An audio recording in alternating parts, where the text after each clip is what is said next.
All right. What up, everybody? We are live Friday night. How is everybody doing? We are rocking here tonight. We got a special night. We got four guests tonight. So we already got 10 watching. Thank you so much. TGIF. I'm Dave, Stafford's Music Studio, if you haven't watched. And let's start bringing in the guests with no further delay. Here we go. Mr. Joe Wentz. Hey, man. What's up, brother? Happy Friday. Happy Friday, man. Thanks for being here, man. Hey, thanks for having me back, man. Yo, Appreciate anytime. It's great to get here at the end of the week. Tonight's a special night, man. It is. Very, like very much so. Like a class reunion. Yeah. That's right, man. Oh, man, I'm pumped up. I'm so pumped up. Excuse me. Let's bring in our next guest of tonight's Friday Night Hang. Yes. Here we go. The one, the only, the Mr. R2, R3 Rocket Nut. Oh, hey, what's happening? Oh, the Chicago Shredder. Woo. That's right. Good to see you guys, man. Dude, it's been brother. way too long. Way too long. This is Wow. fantastic. Happy The band Friday. is back together, man.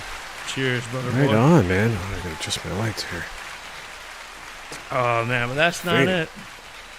That's not Who do it. we have here, man? Good to see y'all. Good to Yeah, see man. you. Good to see you too, brother. We have another surprise. Uh-oh.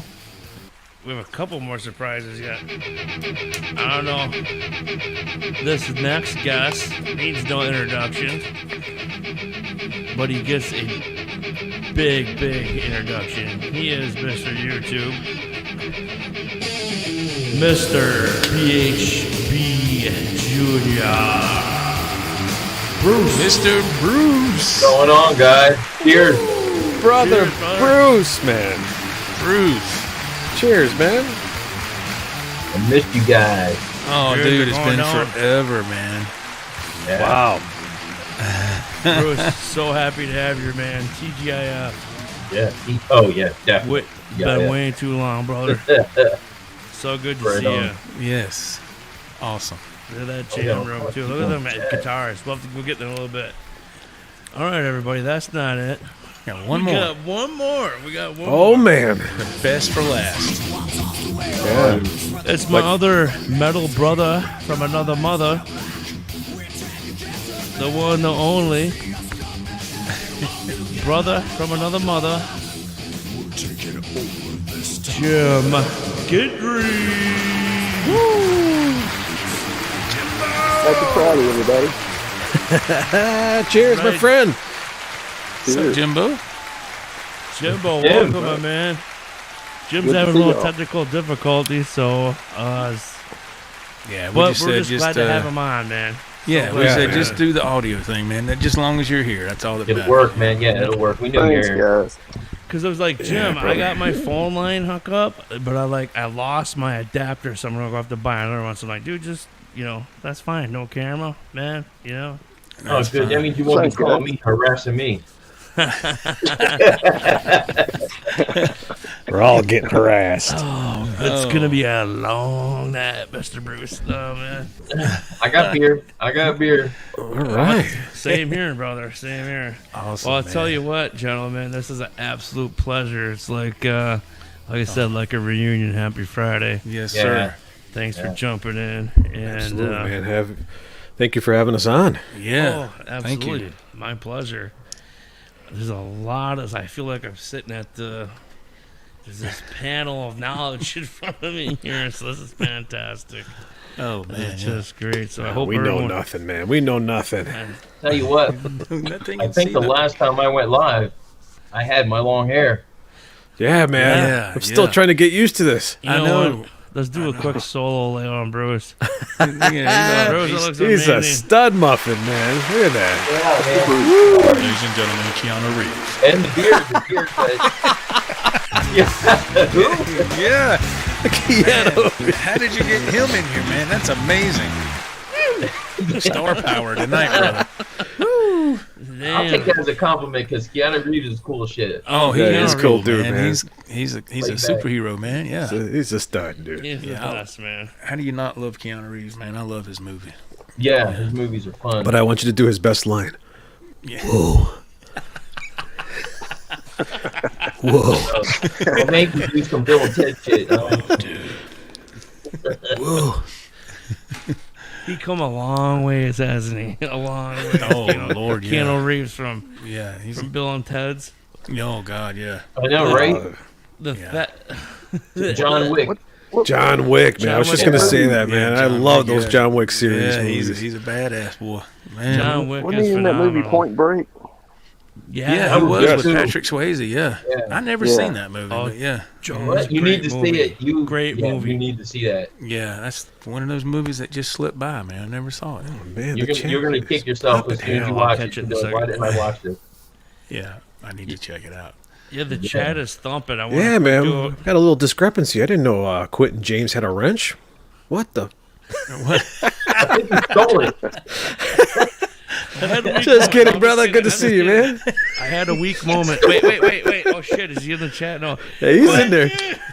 No, that's good. It's funny. He's going I'll to do a ban quick everybody. rundown. Keep an eye on that yard kid, He's man. like, deny. Like, gee, why aren't we getting many comments in the chat? What the? You are not allowed. What the? Yeah. No. I'm gonna run down the chat real quick. Yeah, We're do it just to it, taking off. man. The chat Yeah, is man. thumping. Everybody, TGIF, thank I you see so some much. cool cats in here. Yeah. Definitely, Oh, yeah. Nelson Rodriguez, Yeah, I he can't was in the see it. chat first. What's up, Nelson? Yes, sir. Nelson. Brother Nelson, man. Cheers. Brother Nelson. Oh, ooh yeah. Crumple that beer can. Time to get a new one. Electric Gypsy Blues. What's up, That's brother? Louie, man. Oh, What's up, Louie, what's up, man? Yeah, man. My bro from Chicago. That's That's right. right.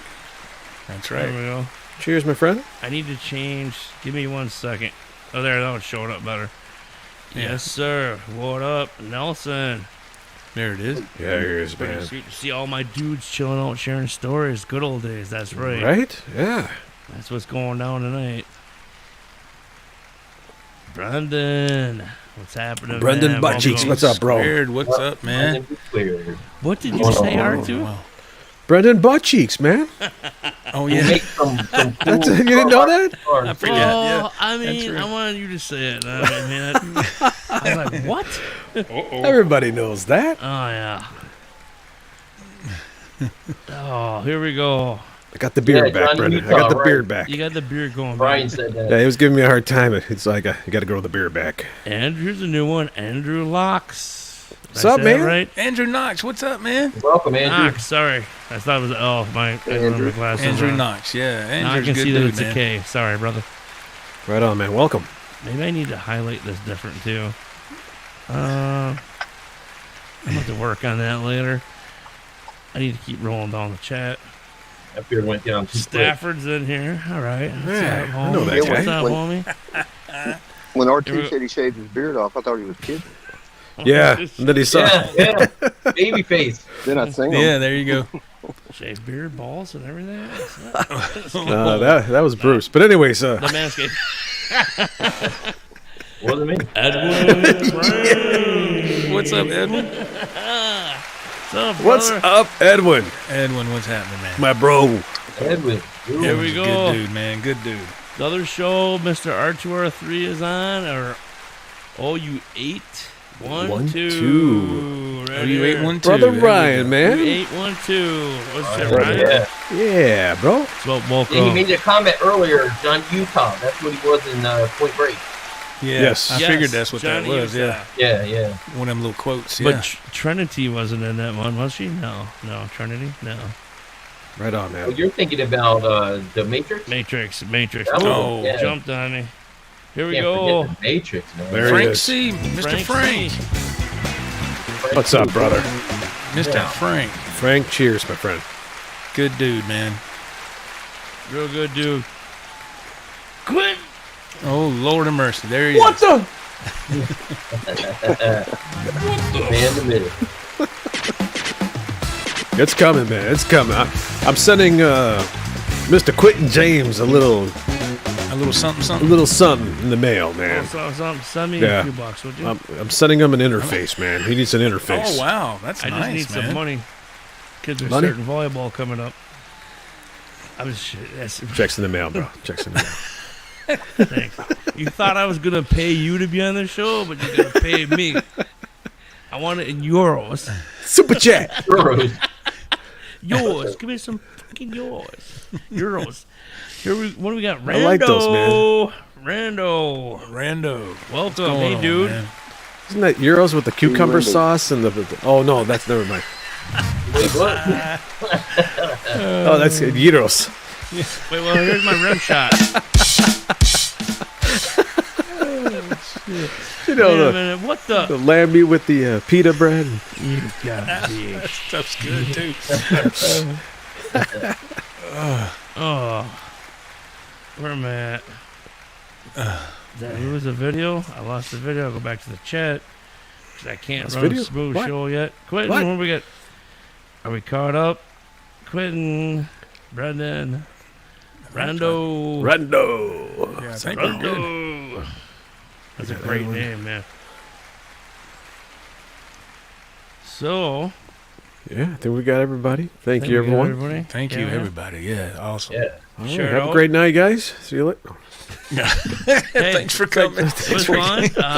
Wear your seatbelt and Yeah. neuter your pets. Yeah, who was that? Bob Barker.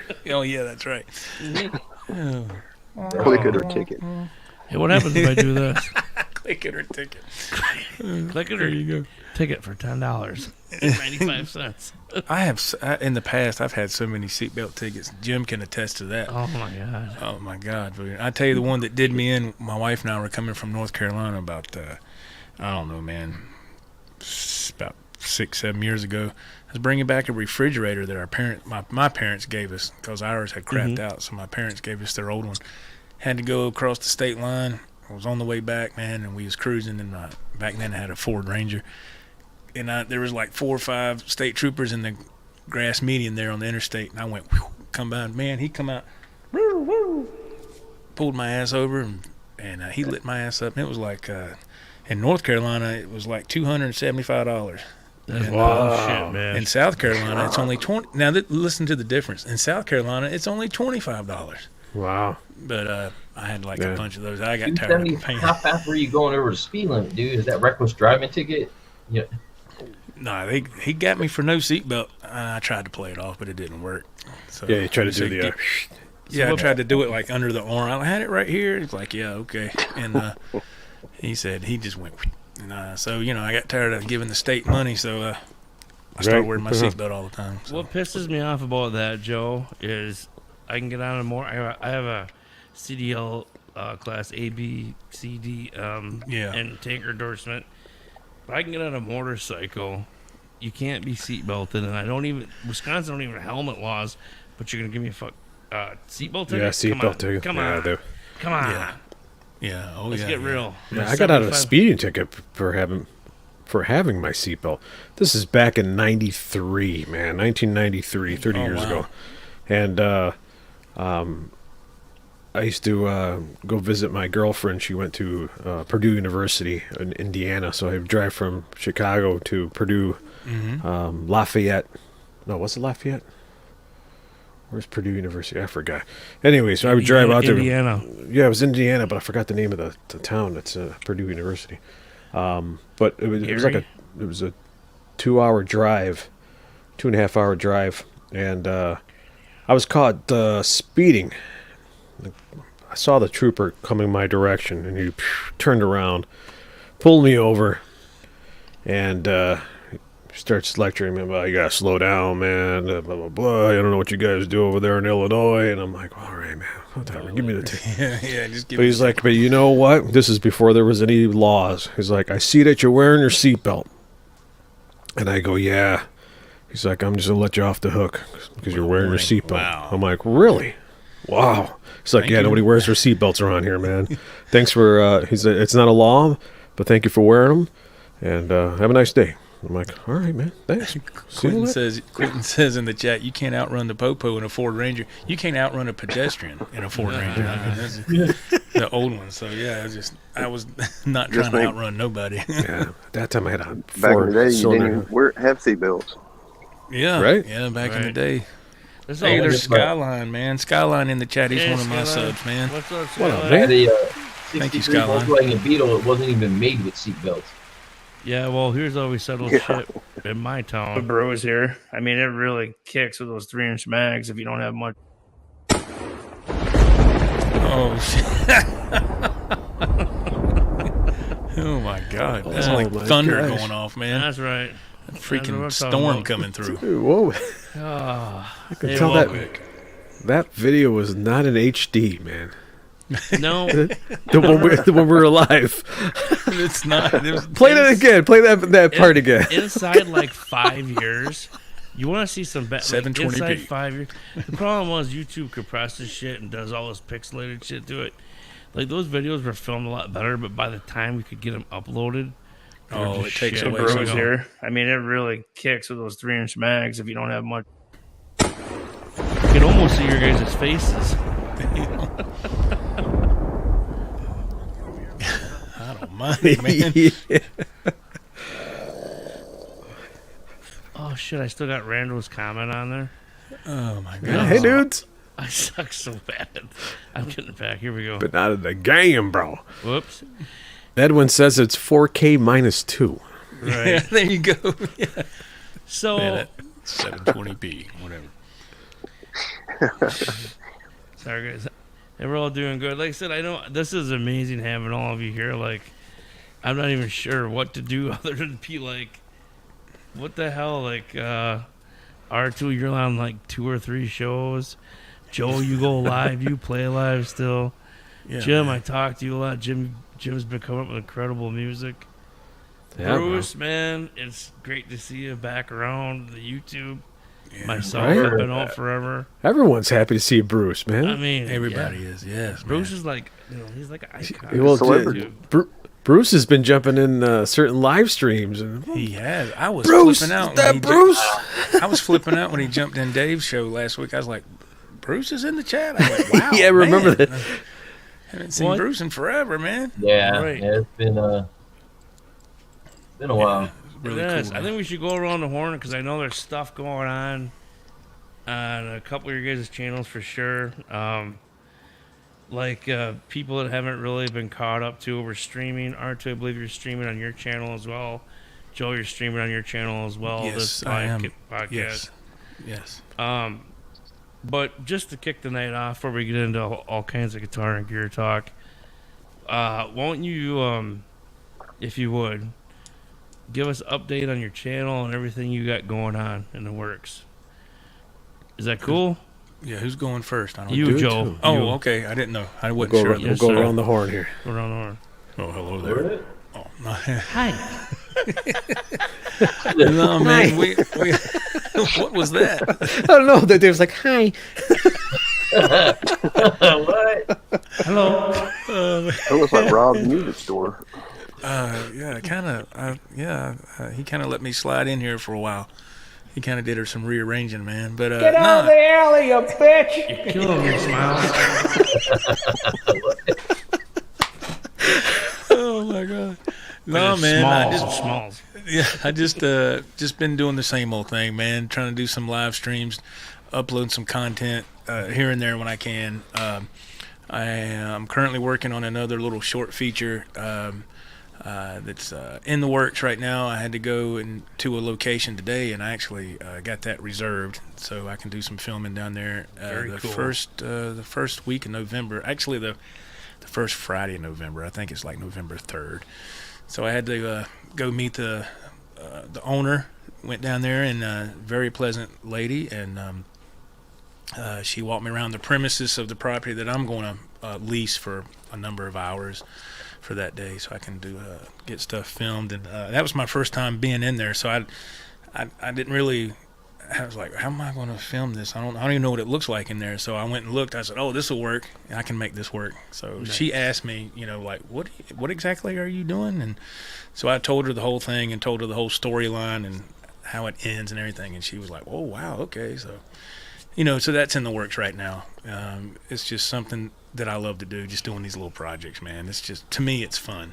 It is. I'll piggyback on that a little bit. So if anybody's wondering what's going on, if you check out Joe Wentz's channel, Joe Wentz Project TV, he's created a short film he's working on, and he put out a video giving more in-depth description of what he's working on. And I've had offline chats with Joe, and it sounds very exciting. I'm very pumped up about it. He's done some previous trucker stuff. This is kind of has a totally different storyline. I think I'm excited for it. So do you kind of have an idea, Joe, when you think the release date will be on that, or no? I don't know exactly just yet, because it's I still have some more things to do, and then you gotta edit stuff and all that. It probably won't be it should be before Christmas, I'm sure. So before 2024. Cool. Oh yeah. So it's just, I just like putting different types of videos on my channel. That's all. Well, that's what it's all about, man. Kind of gives a variety, and I got playlists made for people that if they want to watch guitar stuff, or if they want to watch trucker stuff, or if they want to watch the little short film documentaries. You can go to any playlist and just have at it. So there's a variety of things there.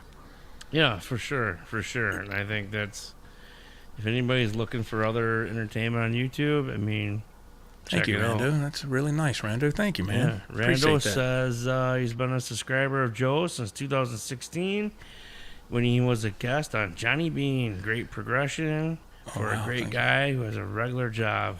Thank you, man. I wouldn't say it's regular job, but I mean, I know what you're saying, Rando. I got you. Yeah. Thanks, man. I got you. It's a good job. It's a needed job. A skilled job for sure, player. Right on, Randall. Thank you. Yeah, time-consuming job. Right, they all are. They all suck the life out of you. Yeah, they do, man. That's what we do. All right, Mr. R2R3, my man, you have really, you are Mr. Active lately. So, active, tell us what's going on, brother, if you don't mind. Yeah, man. No, it seems like that, but not as active as I used to be, man. Really? Well, as far as making videos on my channel and shorts, that's kind of... Well, yeah, but you took a back burner. Yeah, I'm live with some cool individuals. Ryan's in the chat. Oh, you want to? I'm going to put the link. A lot of the individuals here. Yeah, go for it. Go for it, for sure. I'll pop it in here. But there's a lot of dudes here in the chat that are watchers and followers of the show. And what we do over there is we just jam live, man. We like to just get together and play some backing tracks and improvise. And, when I was talking to Bruce the other day, he said something that's made a lot of sense. I never thought of it that way, but he was right. We're all from different locations, and it's a cool thing that we're hanging out in our jam rooms, living rooms, whatnot, and we're playing live together, synchronized. And it's amazing. It's amazing how we can do that nowadays with technology. But yeah, man, I'm hanging out with those dudes. We do a show every Sunday. 4 p.m. Central, and on Thursdays, 7 p.m. Central. Thursdays, Brian does a thing called Trans Trim Thursday, which he highlights and spotlights the Steinberg guitar, the guitar that we associate Eddie Van Halen with. That's right. We think of Summer Nights and whatnot. Both of those shows, both of them were great. Yeah, man, and he breaks out the Trans Trim. He has 2 of them. Guitars, and does some jamming. But Sundays are our weekly Sunday jam, and we love to do it. And I love hanging out on Sundays. My schedule has been a little jacked up, weird. I've been working every damn Saturday for the past 9 months, but I trained somebody that's going to take over, and I won't be doing weekends anymore. So excellent. Back to work, man. Back to my guitar playing. So I've been slacking because those dudes that I play live with on Sunday, those guys are a bunch of talented musicians, man. So I gotta step it up, man. I need some skills underneath my fingers to get it going again. So For sure, player, for sure. I've watched you guys, and yeah, you guys are all well skilled. That's fun. I love playing live, and I love the improv. It's when it goes good, man. There's nothing that feels better than that when you do a good live jam. right? So my hats, it's Joe and I have done a lot of that in the past, and hey, Yeah. you're not always gonna hit your mark. It's just like being an athlete playing a game, but It's not easy, man. it isn't. It isn't. I think I was telling Dave today or yesterday. I was talking about it. I have much respect for like Joe and Ryan and Dave and everyone who gets on the red lights on and you go live and it's like ready, set, go. Start Yeah. jamming.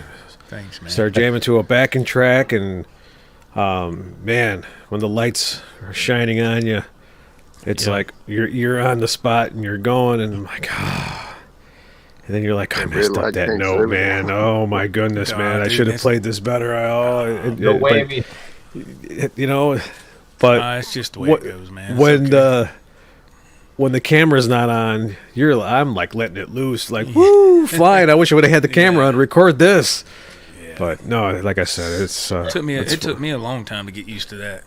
So yeah, it took me a long time. I completely agree with Joe. So like, once you get used to playing live enough, you'll get to where you can just let it It's totally go. nothing. Yeah, it's nothing to it. Yeah. And like, what put me Yeah. over the edge was being in a band again, because I have to Right. play so much in front of people.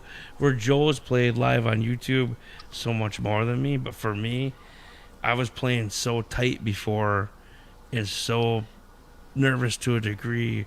Like, like now it's like, man, I'm just gonna, like, I was headbanging so hard you couldn't see my head. My headphones kept falling off my head, and I was having to put them back on.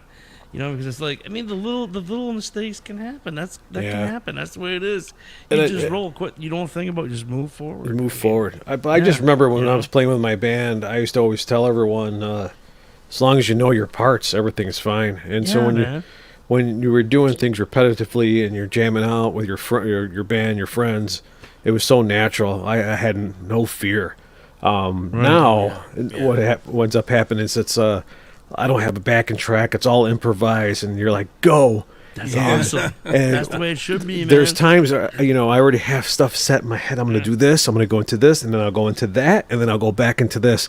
And then when it's like, go ahead, go, I'm like, wait, what? What am I going to do?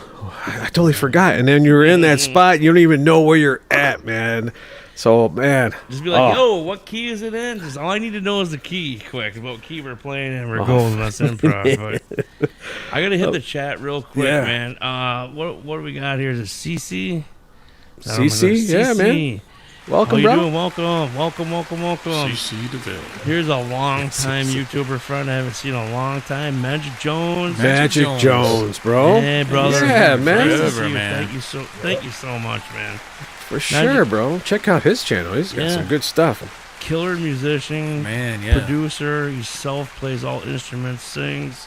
I've had him as a guest on the show before when we had our podcast. Fruitcake Tony, what's up, brother? What's up, brother Tony? What's up, Tony? Thank you There's so John. much Sure, for being bro. here. I did catch a few minutes of your show the other night. I didn't get to comment because I had to get the practice. We have a huge show tomorrow night. We're headlining a barn bash. Halloween, there's 10 bands, and we go on at 10 o'clock. So Wow. after the costume contest, they start bands like 2:30.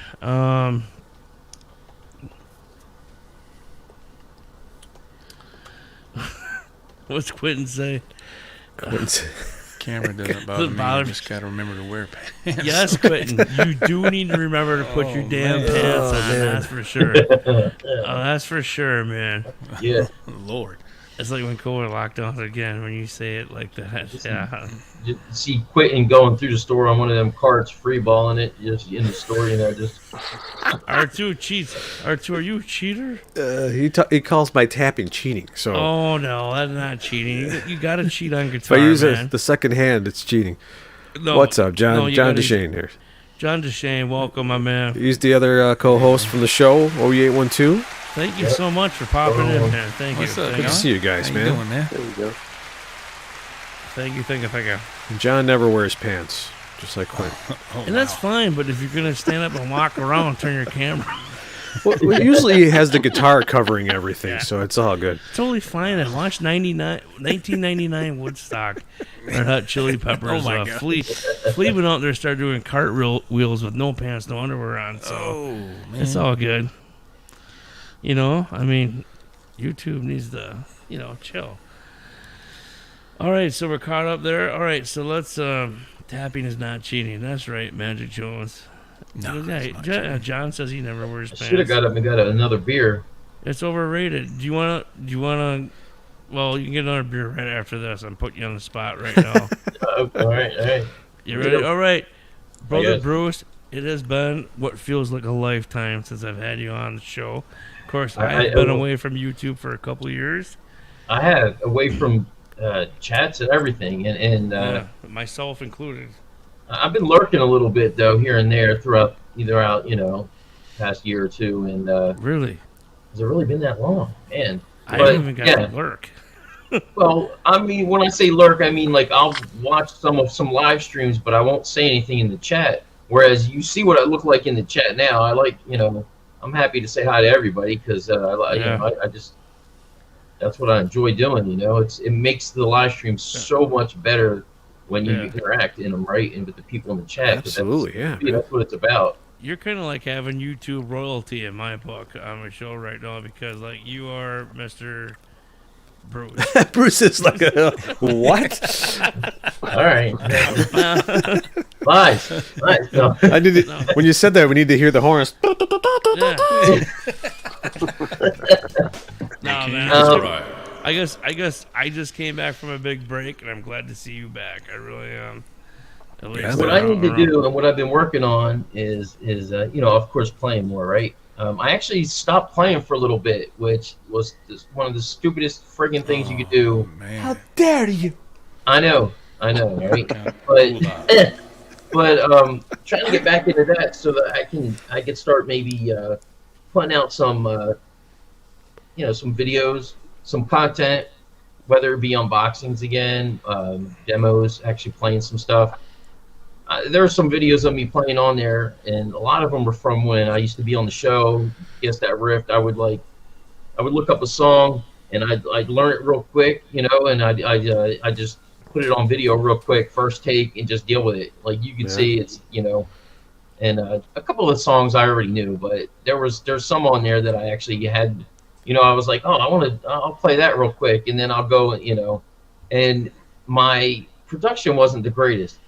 The video's all right, of course, but audio-wise, you know what I mean? Where it comes to, because I had an interface, but I just couldn't get my shit straight with it, like with the clarity and with the with clipping, and you know what I mean. I was having issues with all this stuff. I was having issues with the DAW, and it's just like I got it working enough to get it on there. I had no backing tracks going. I had no, you know what I mean? So my timing's probably all jacked up. Some stuff I just rushed through. Whatever the case is, I know I got a lot of stuff to work on, but that's the fun of it. You know what I mean?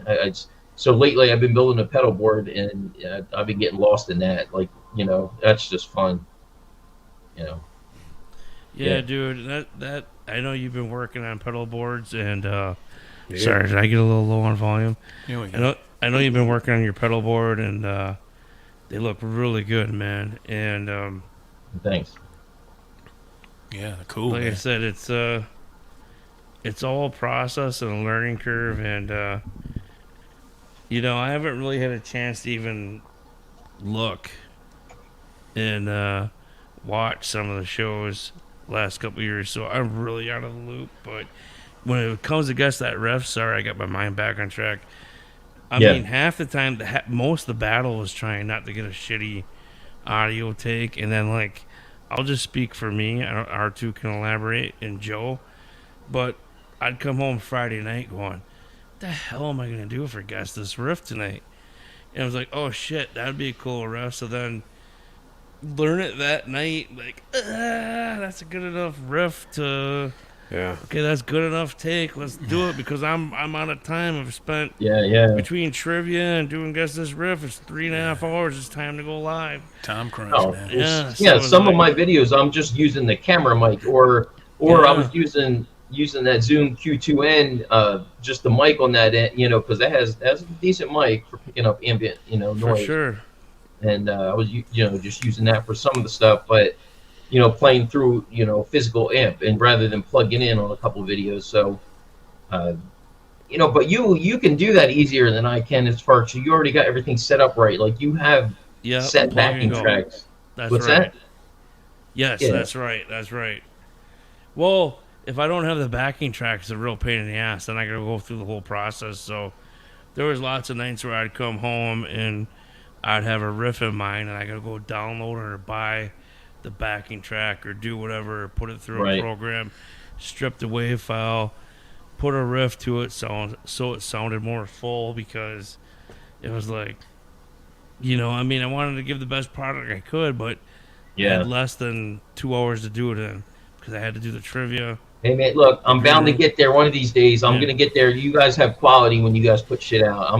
I'll get there one of these days, man. But for now, Yeah. You're there, man. Yeah. It's all Have good. fun doing it, bro. That's yeah, exactly. That's what I'm looking at. I'm not looking at it as like getting depressed about it or getting like I can never do this or whatever. I'm having fun on the journey, dude. There you go, Right, man. right. There you go.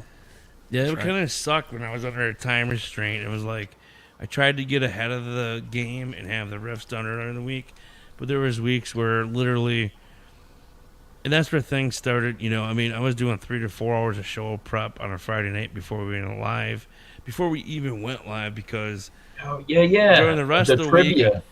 week, I was working overtime. Damn that My trivia. family, all this shit going on, right? right, the trivia. The trivia. Damn, trivia.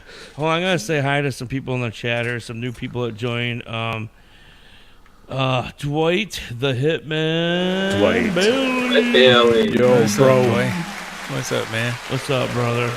Welcome. Thank Good to see you, man. I watched one of his videos today and commented on it. Yeah. What's that?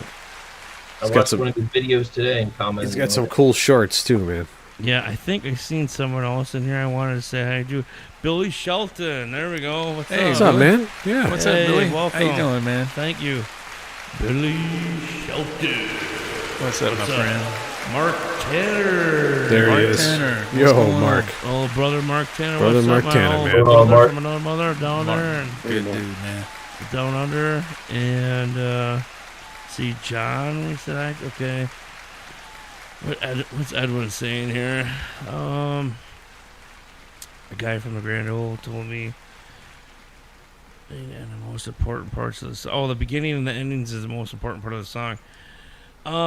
Yes and no. As long as you hit the landmarks in the middle, there's some big landmarks. But I agree. If you have a killer ending, man, and you suck the part up, they'll forget about it. Just have a big ass killer ending, right? Yeah, as long as it's tight, yeah. Yeah, big old yeah. grand finale. I haven't played for a week now because I can't bend my right knee. Yeah, I've been seeing pictures of it on Facebook. Jacked it up. RT needs to show me how to play again. Who the hell is RT? I don't know who RT is, but I think I know a guy named Mark Coffey.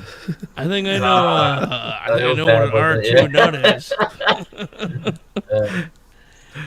Oh, That's because I didn't get my beer. I told you I needed beer. See what dude, happened? go man. get a beer, man. Go grab a beer. We're good. We're all. You need a beer shoot. It's all good in the neighborhood. You want a shot of Like at whiskey? the bank. Should I grab Yeah, my whiskey right. bottle? I'll grab my whiskey Okay. bottle, throw it in the screen, and you can take a chug. So, all right, we're going around the horn. Thank you, Mr. Bruce. Man, this thing is all loose and shit. This stand sucks. But, That's what she said. right? You're so loose. I heard that. That was Hey, I thought you left. We need more Vaseline. Okay, so let's see. The Hitman, Funnel Time, Fruitcake Tony asked we're gonna do Guess This Riff. We have enough riffs in there. We can throw some riffs at you. Oh, wow. I think I got some stored in there. So there'll be repeats, but I mean, come on, it's been like 3 years. So But last but not least, my brother from another mother down south, the one and only, my good metal brother. Yeah, man. The one and only Jimbo. Jim Guidry. Jim Guidry. Cheers, my brother. I'm great with these sound Cheers, effects, Anna. I'm not a singer, so you can tell I'm not a singer. I play guitar, if anybody's Neither wondering. am I. How's it going, brother? Oh man, pretty good. Good to see y'all all. It's Yeah, funny good to to see hang you, out man. again all at one time. Yeah. I think the last time we were alive, you were dodging hurricanes, man. Oh, man. Oh God. Don't even talk about it. No shit, right? Oh man. Yeah, Jim's had some bad weather over the summer and the winter, and he seems to get a lot because we're kind of in that same little jet stream. Because Jim will say, "Well, today it was 98 degrees, humidity was high," and I'm like, "Well, I know what to expect in about a day and a half." We had that like a month. It was like 110, 108. I mean, it's crazy. Damn, that's I need to get out of Louisiana, but where do I go? If I go to R2, it snows. Yeah, man. Don't come up north. If I go to Dave, it snows. I'm where I'm at. It's worse than where Archie was at. I'm another Right. 3 hours north. It's winter 8 months up here, man. So So if it's 20 degrees by me, it's 10 by Dave. right. Wow. It's probably 80 down here. So the only thing Right. good about the Midwest, where R2 and I live, is we have I'll say where I live, we have rattlesnakes. Oh But man, that's the only poisonous thing around besides wolves, some black bears, and coyotes aren't even dangerous. But so I mean, the warmer you go, you guys got alligators, every Water poisonous thing. So moccasins, yeah, I mean, we even get some water moccasins. We're not- copperheads, we have copperheads. We're not even supposed to have them up here, but we have them. But and those wild boars, man. It's yeah, crazy. wild boars. yeah. I could shoot the wild boars, but the alligators. I mean, cheers. Cheers, guys. Cheers, bro. Cheers, man. Yeah. Salute. Bruce is back. There's a lot more animals down there that can kill your ass than up Oh here. man, that's good. Well, we Yeah, sit down here on the porch and play the banjo down here. And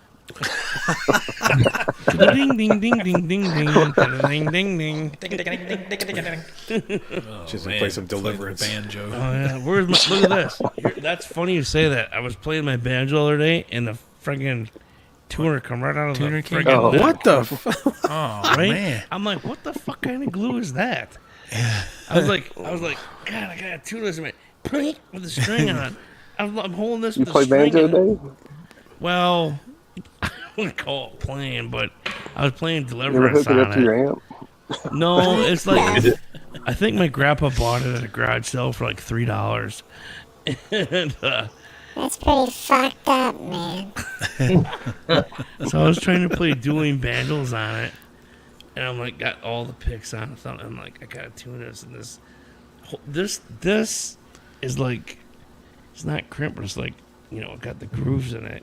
It just pulled right out. I'm like, well, there goes that. It's I'll fix it What the someday. heck, man? Oh. I do have a banjo though.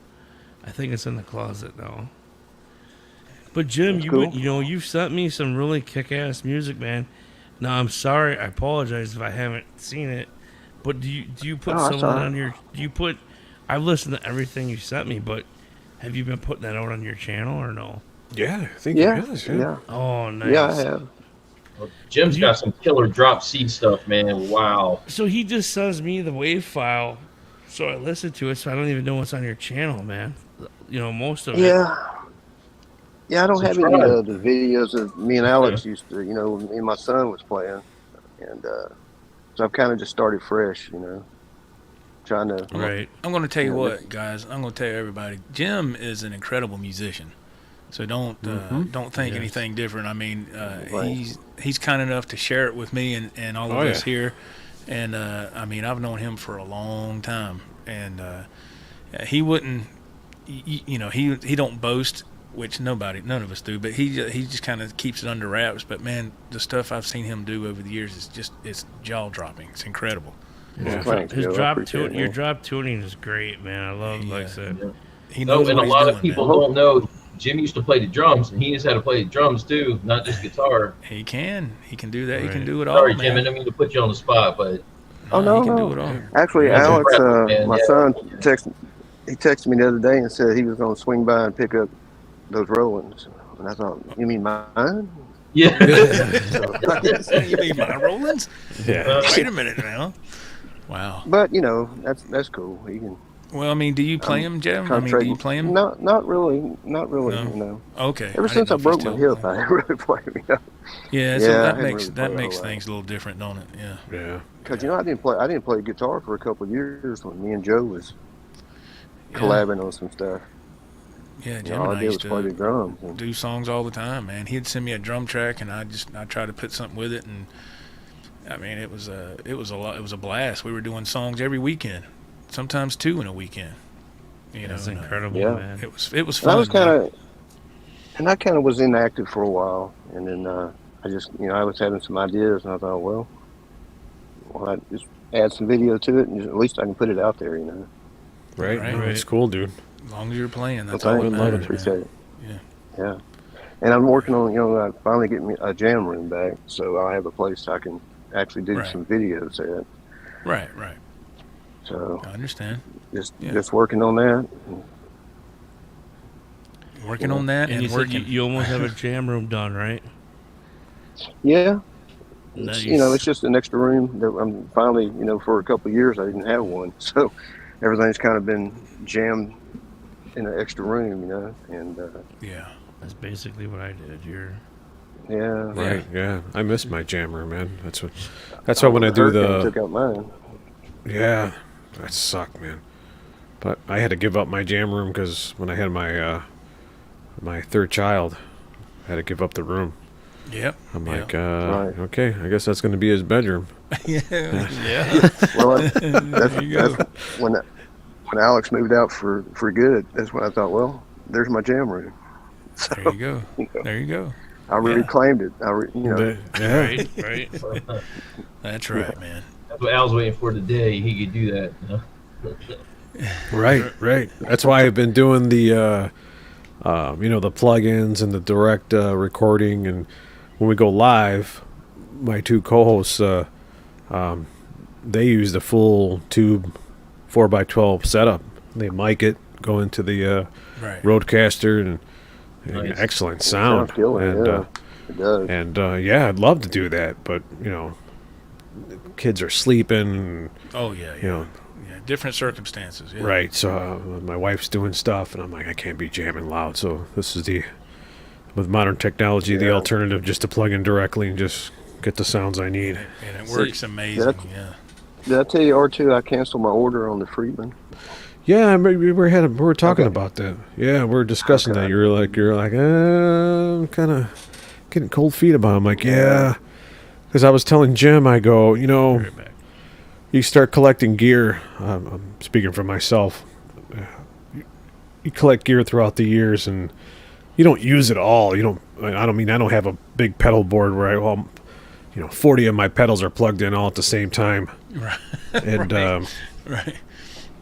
and so you switch out certain things, and so you put the pedals that you don't use away. And when I bought this Friedman IR pedal, the tube pedal, it's not really a pedal, it's a preamp, but it's like a pedal format. I'm like, you know what? I'm going to put an overdrive in the front. I'm going to get a digital delay. And I'm like, well, I have all these pedals, man. So I started plugging things in. I'm like, here we go, man. So I started telling Jim, I'm like, the unit sounds great by itself, but when you plug in things in front of it and the effects loop, I go, it sounds phenomenal. And you don't have to do this, but now that I have it in there, you don't want to take things out. I want to add more things. Right. So I told Jim, I'm like, hey, man, it sounds really good if you put an overdrive and put a delay in there. You can use reverb from your DAW, or you can put a reverb pedal in there.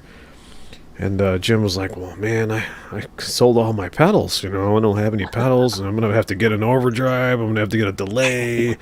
And then I'm like, yeah, you know what? You're right, Jim. You start adding it up. I'm like, if you're dropping like $500 and you drop another $100 for this, another 100 something for that, I'm like, man, that's going to add up. So I'm like, think I I'm don't know, just man. I'll supposed to leave it get up to you. I want you to be happy, man. I'm like, don't get it and be like, all right. I'm not like I said, it sounds great.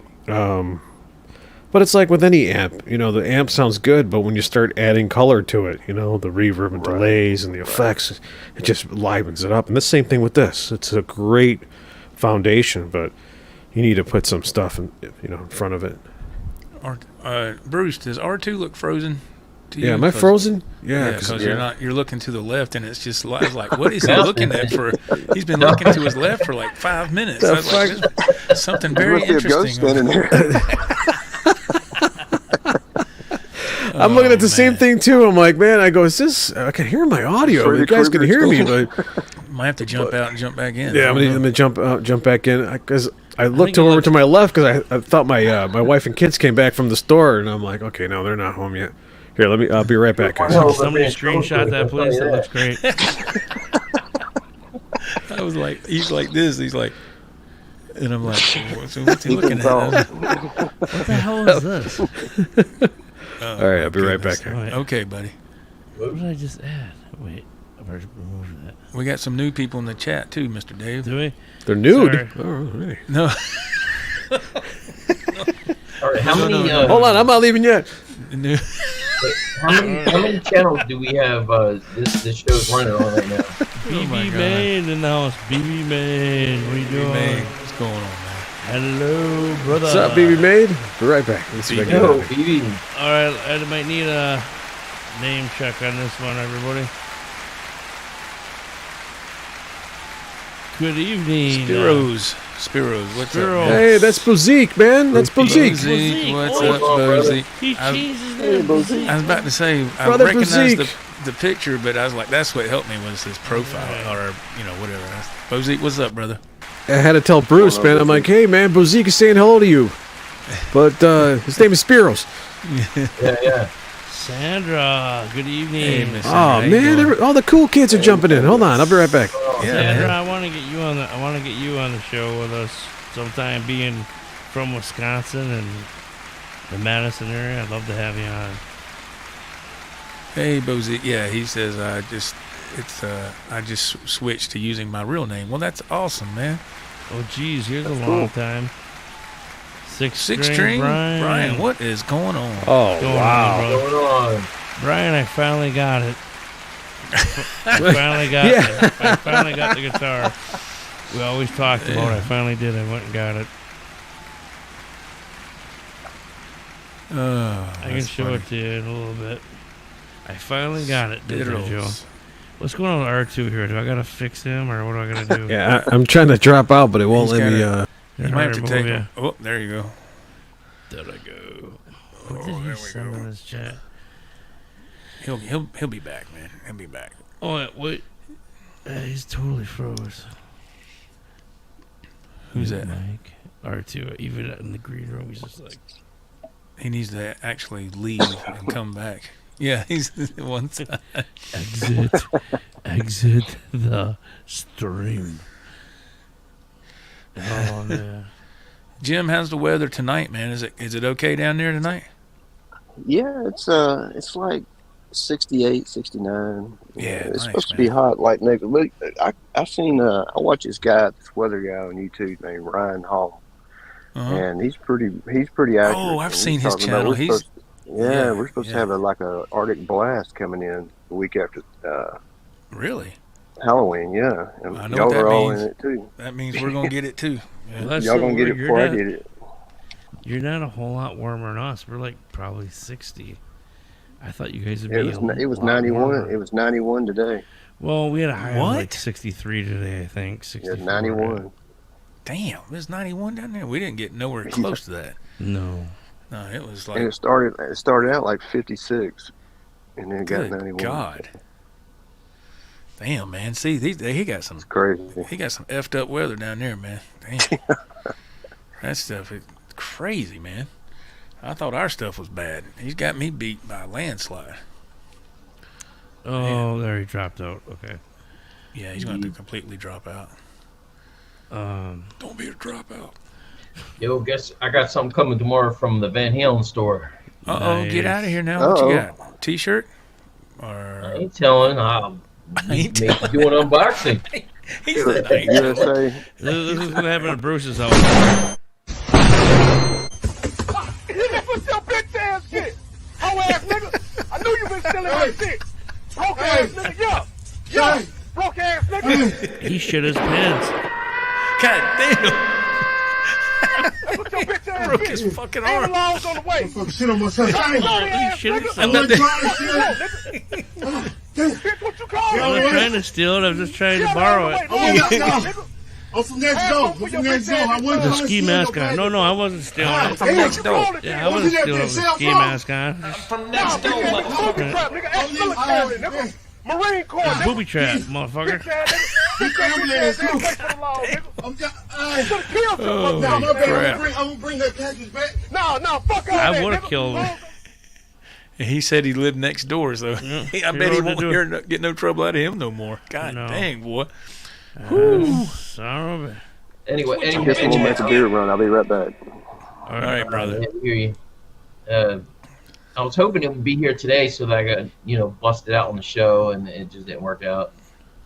So Oh, that's okay, Well- man. If it makes you feel any better, Bruce, I ordered another guitar that'll be here Tuesday. What?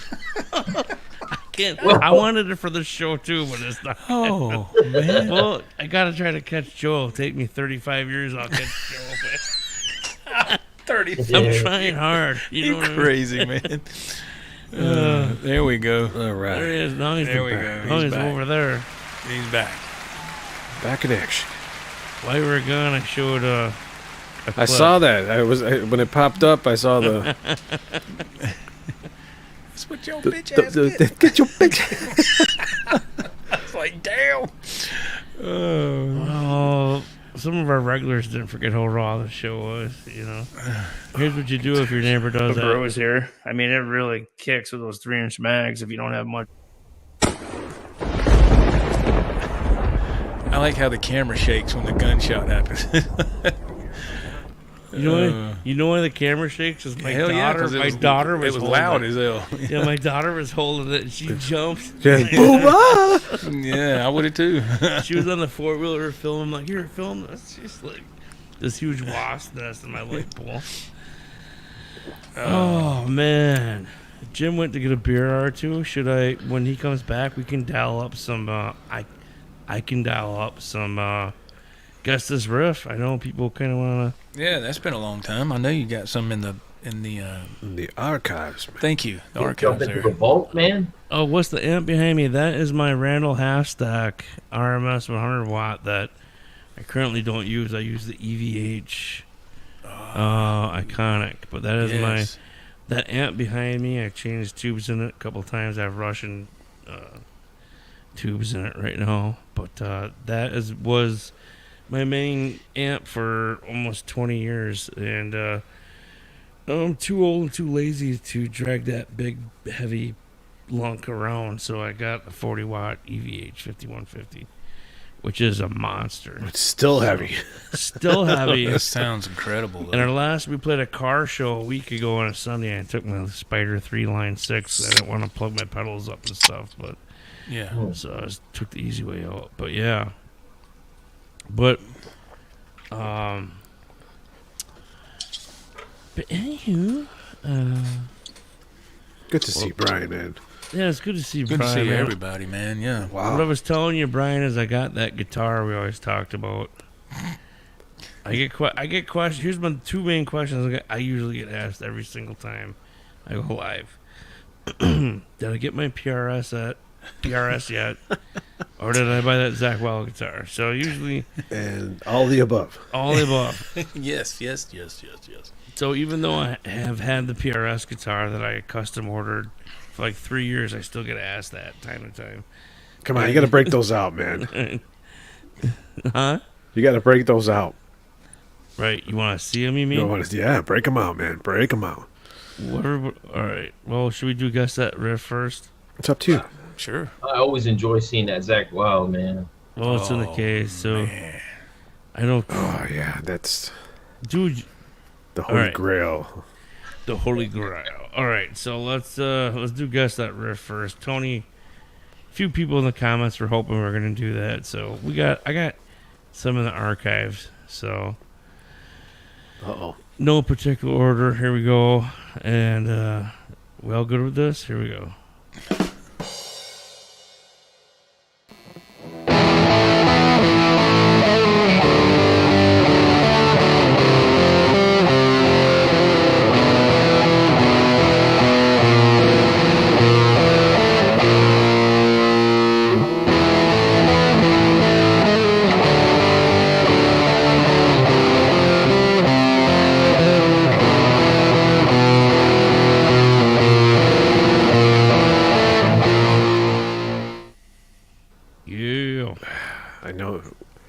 I know it's Metallica.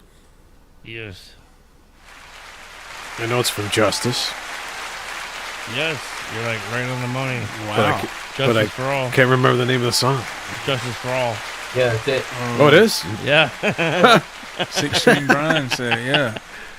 You guessed that shit by accident. I'm like, I know it's off that album. Right, dude, you won, totally. So I'm just scanning through to try to find riffs because I have no idea what this riff is because I wasn't smart enough to label it.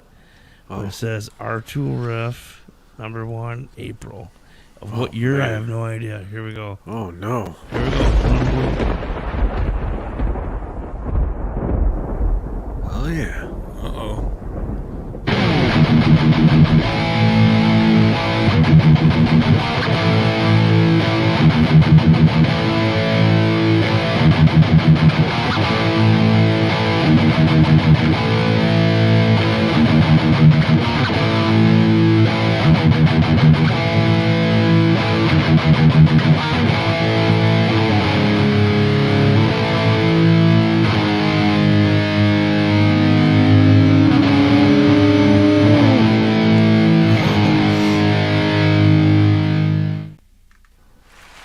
Wow.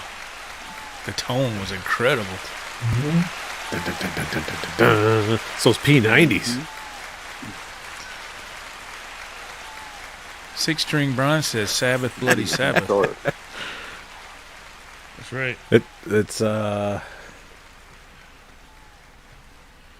dun, dun, dun. Okay, I don't remember the song. It's not Sabbath, Bloody Sabbath, but it is Sabbath.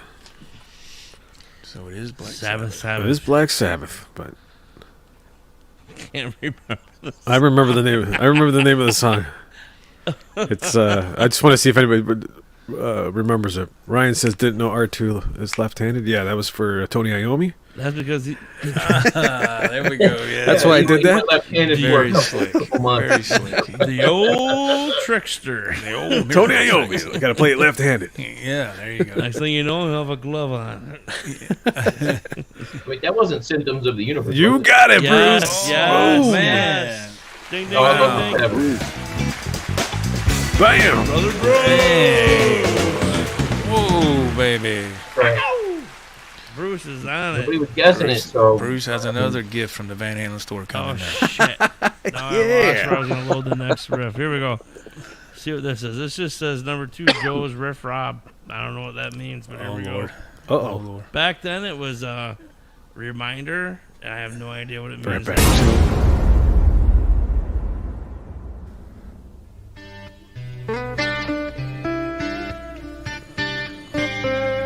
Oh yeah, man. What the? Love the t-shirt. All right, Quentin's gonna jump in. Gonna jump in what? He's gonna jump in the lake.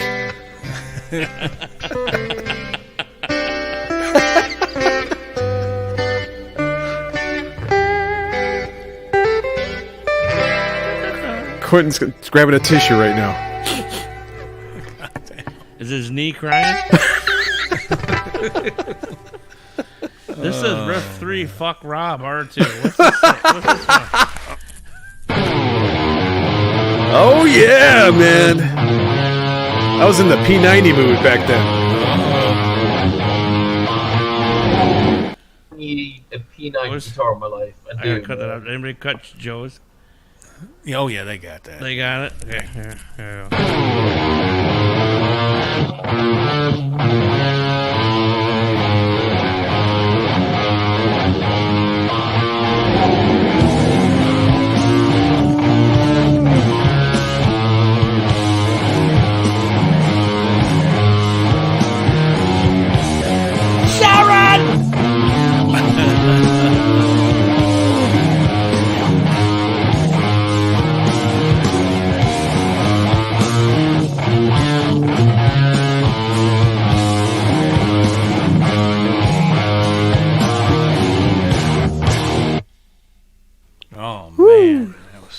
Nice. Cool, brother. Well, I was gonna pound a few at everybody here.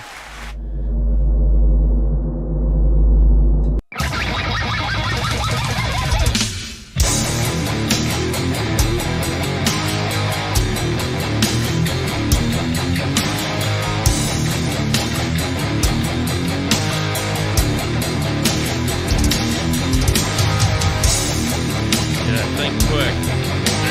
But don't answer.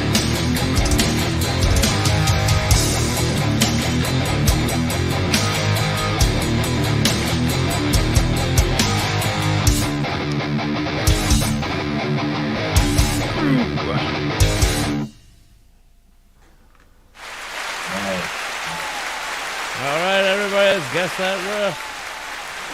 Hope we satisfied some people. R2 is either taking a piss or getting a beer. So, thank you, everybody, for participating. You're all winners, whether you guessed it right or not. And just keep playing. Sanitation. Great. They didn't go for it. Sanitation. Sanitation? Yeah. I told you to tell him it was in a sanitarium. Sanitation. Not sanitation. Sanitarium, yeah. Sanitation! Come on. You should have kept your mouth shut anyway. Oh, okay. They'd have thought you was a horse and let you out. Sanitation! Sanitation! Oh man. Oh, Jesus. Did somebody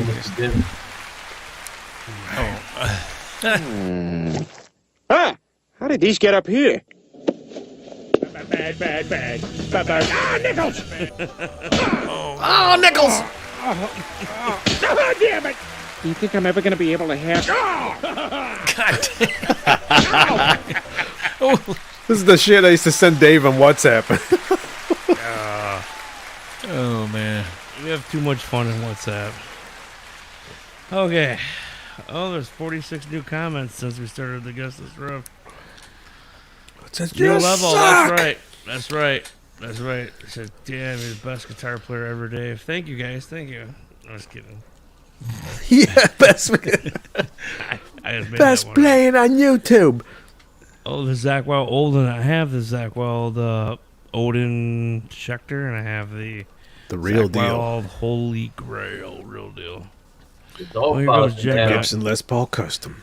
The Dog Paw Wolf. What's up, buddy? Woof, brother man. Good to see you, bro. John said I saw Wolf, and I was like, so I'm looking, and I see him. Dog paw popped up. What's that, Sweet Bruce? action, Sorry, I man. paused over here. Yeah. I think Jim. Is Jim jumped back? No, Jim's gone. I think Jim had to leave, gentlemen. Oh man. Yeah. Well, Jim, if you're watching, man. In the chat.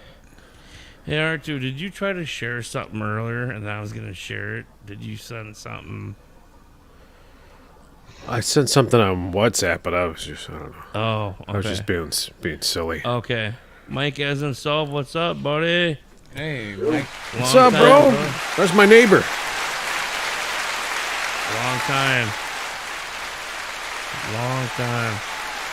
My neighbor. Turn it down, mother.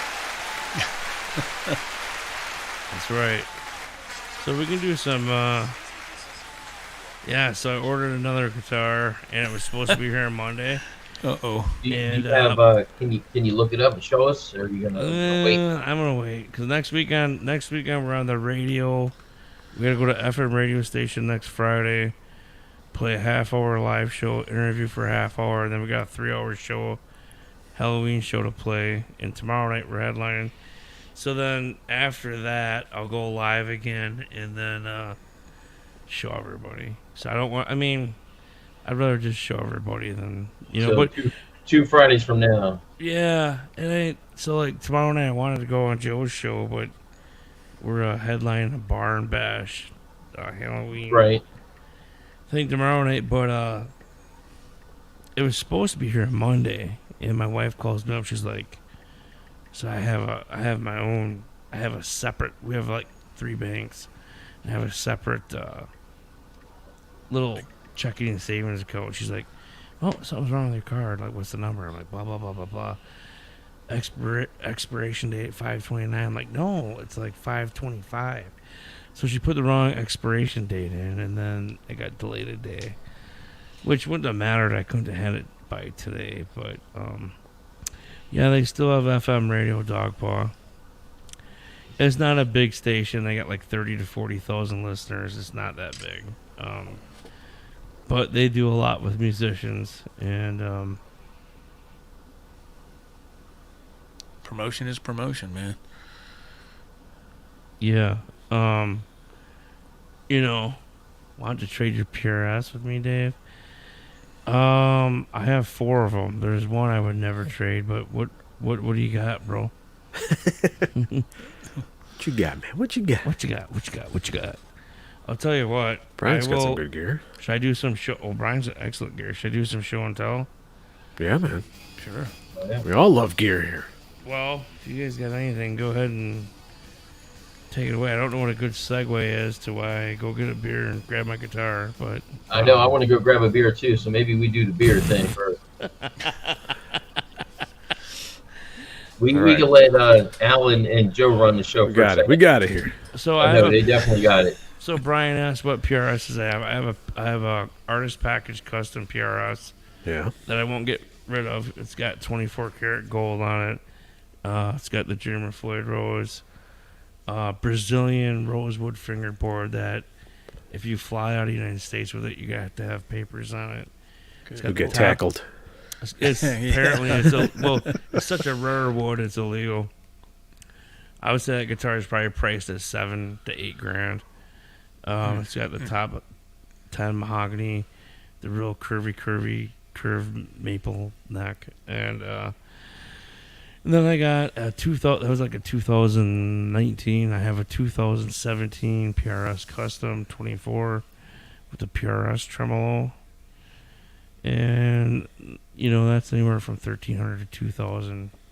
It was probably $2,500 new. Well, you got to remember when you custom ordered that Paul Reed Smith. Mm-hmm. What was it called? The Skyline, from John Mayer, the signature Silver Sky. Oh, Silver Sky. What was I thinking? Skyline. Silver Sky. I've never been spit on so bad in my life. Like I ordered. It was It was $5,800 to custom order my guitar, and I picked everything out. Well, that's why Brian was busting your balls because they were like John Mayer, Dave Stafford. John Mayer, Dave Stafford. I don't know what were they thinking? John Mayer. I don't give a shit who it is. I shouldn't have waited 20 months for a guitar. I waited 20 months. I traded 4 guitars off. I put $3,000 down. You know that's the way ESP guitars are, man. If you order a custom ESP, you're waiting a good almost a year and a half, 2 years for that thing. Yeah, it's insane. But but then I have a I have a PRS SE tutorial, and then a PRS Angelus acoustic electric. But so what you're trying to say is you like PRS? Well, he asked me what I have to trade, so I was telling him. I'm messing I'll with show you you guys my artist package quick. Oh hell yeah! Doing it for Six String Brian here. Or people robbing shit, you know.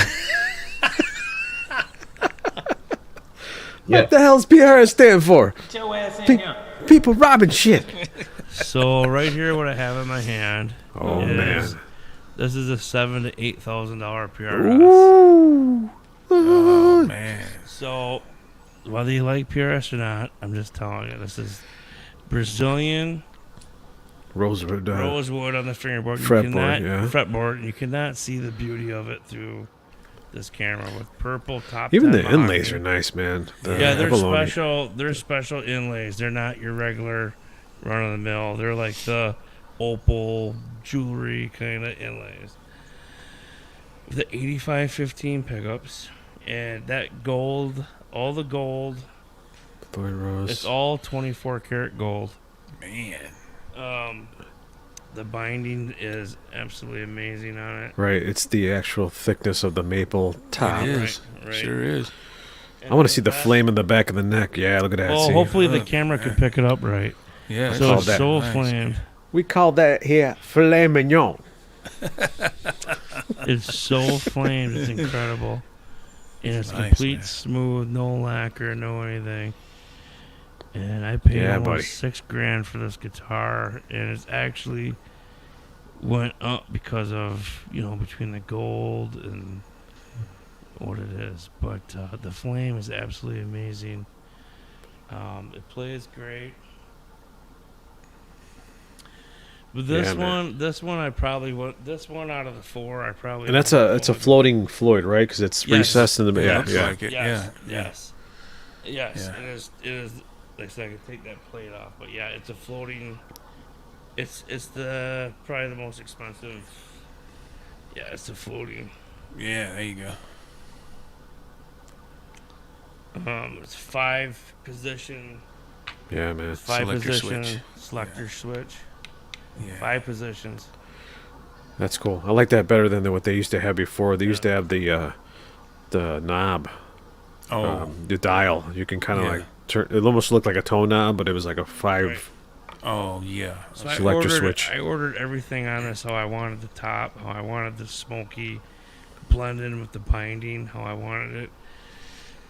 And then the Silver Sky came out from John Mayer, and man, I got put on the back burner. It was pathetic. 20 months. Oh yeah, I remember that. How long? Yeah. I think, but what pissed me off was, and I don't blame people, but I know for a fact people were making comments and thinking that I was lying about it. And that's what pissed me off. And I even got to a point where I forgot that I've ordered it, and I had.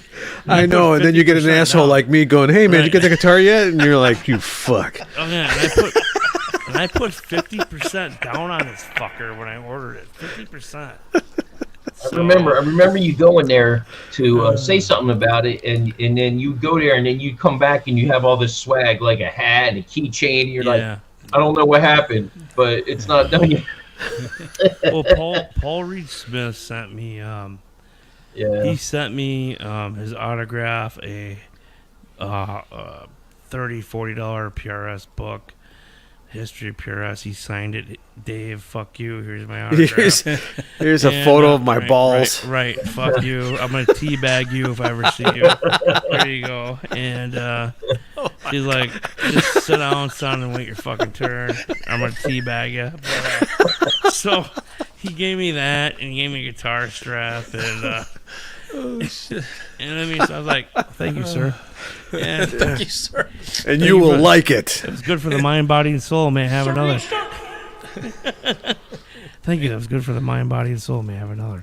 But no, so I got a little bit of swag from this hat I got on from Paul Reed Smith. That's right. That's right. And you know, 13 months later, as R2 said, he'd be a total dick to me. He'd be like, hey, you get that PRS yet?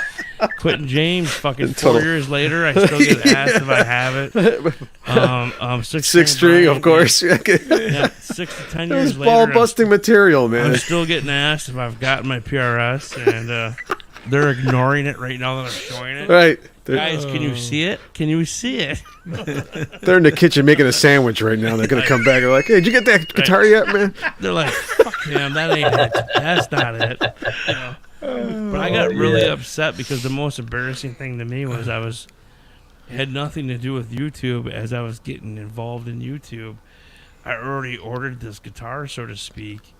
And I was like, hey, I was excited. Like, I ordered this PRS. And then a lot of people were like, well, we're Gibson snobs or Strat snobs. And like, fuck your PRS. And then they're like, well, where is it? And I'm like, well, apparently it's, not ready. So I took so much shit. Right. And then we got Rob making commercials of people robbing shit. So we had like 7 people.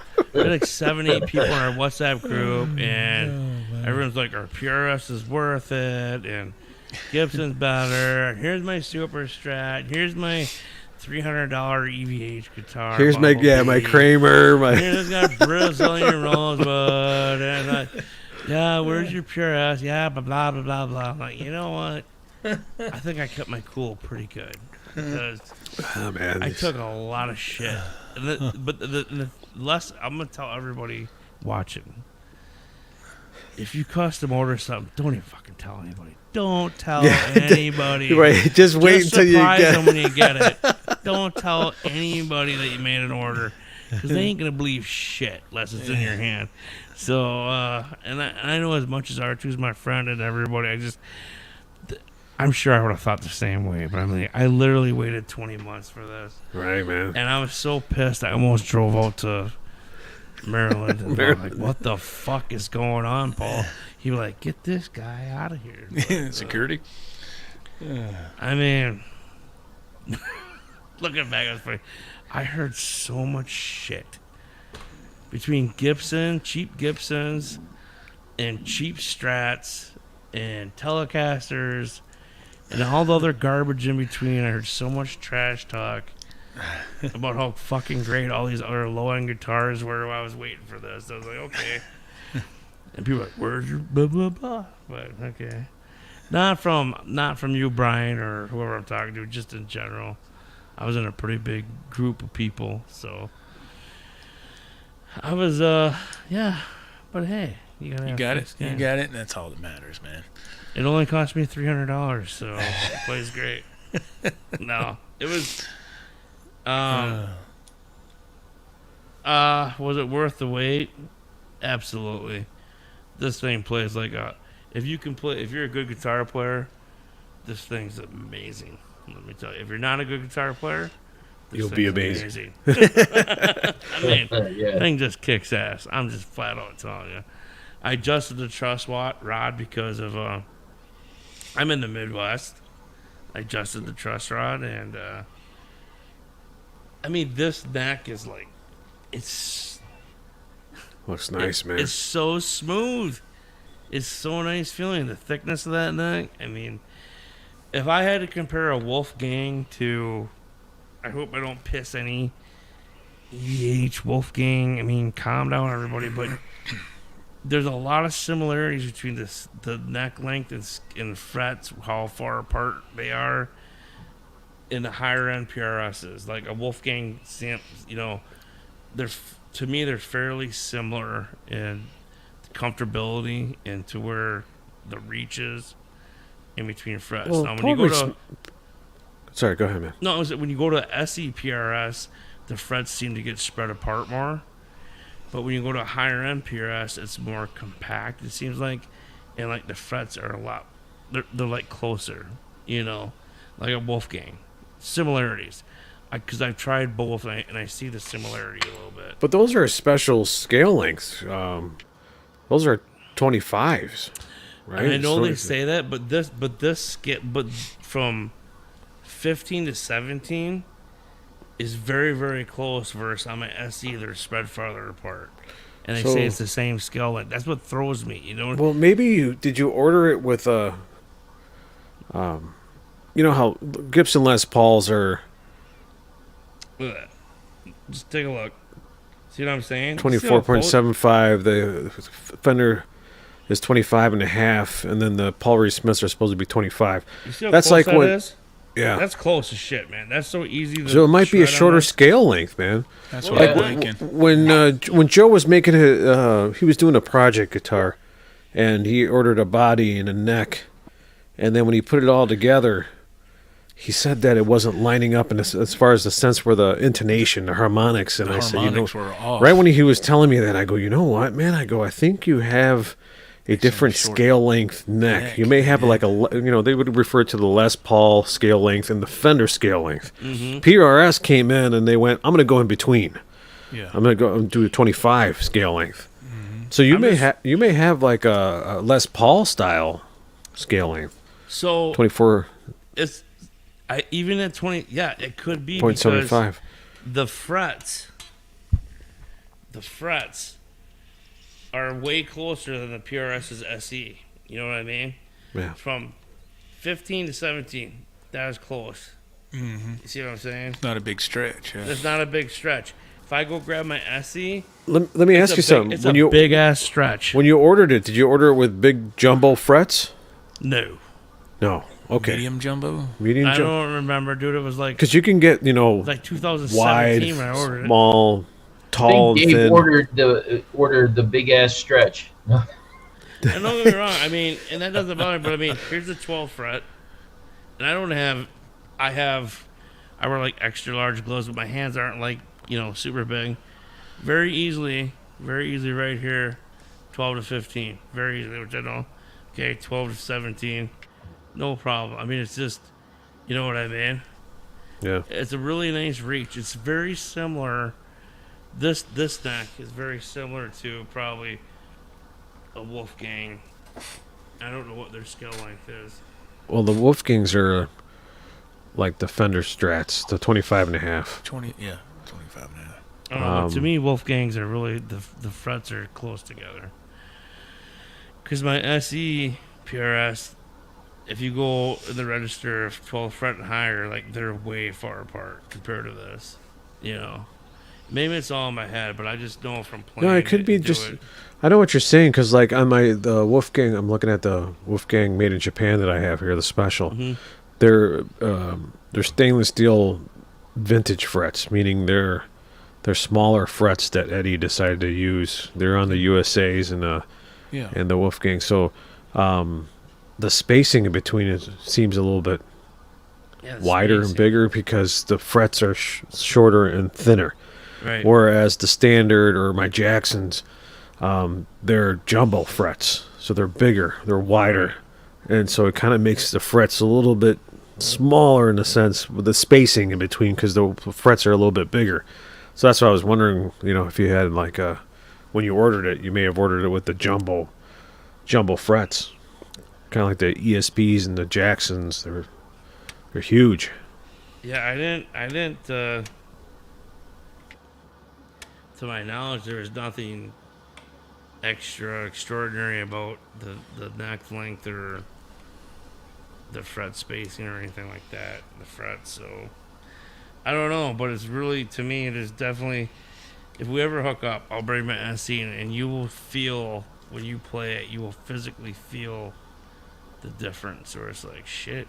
I know what he's talking about, and you look them up, and they both say those scale lengths. It's like, well, you don't really notice till you get to the upper register after the 12th fret. But now, let's say for your Bullseye, your Gibson Les Paul Custom. Mm-hmm. How does the spacing feel on that when you get down in the higher register? That feels about the same as my Les Paul Custom that I have, my The black 99. one? But my Zach Wild is lighter. It's lighter. Whatever they did, they made it lighter for Zach. Yeah. But the spacing feels fine. I'm to the point where I have like 5 to 7 guitars that are my main playing guitars. In any single one of them, I can completely adjust automatically and just shred on. I can play on them, I can shred on them, whatever. It's just a completely comfortable adjustment. Because I'm mainly, PRS and Gibson all the time, whether it's, so I can jump back and forth really easy and not screw my playing up, which is nice. Yeah. The one thing I noticed that screwed me up with my Gibson was the action was higher than my Les Paul. So I went and got my 99 because it had hotter pickups, and I liked where the action was better, even though I could adjust the action on the Gibson. So like playing songs like Ain't Talking About Love, it made it like twice as easy to play and pick, like the intro, with the lower action. It was like with the Gibson, I had to use a lot more finger muscle to make it work. Oh yeah. Sorry, buddy. I'm laughing in the chat here. There's some BB Made and Quentin are going back and forth, putting some zingers in the chat. Quentin's afraid you're gonna block him and ban him.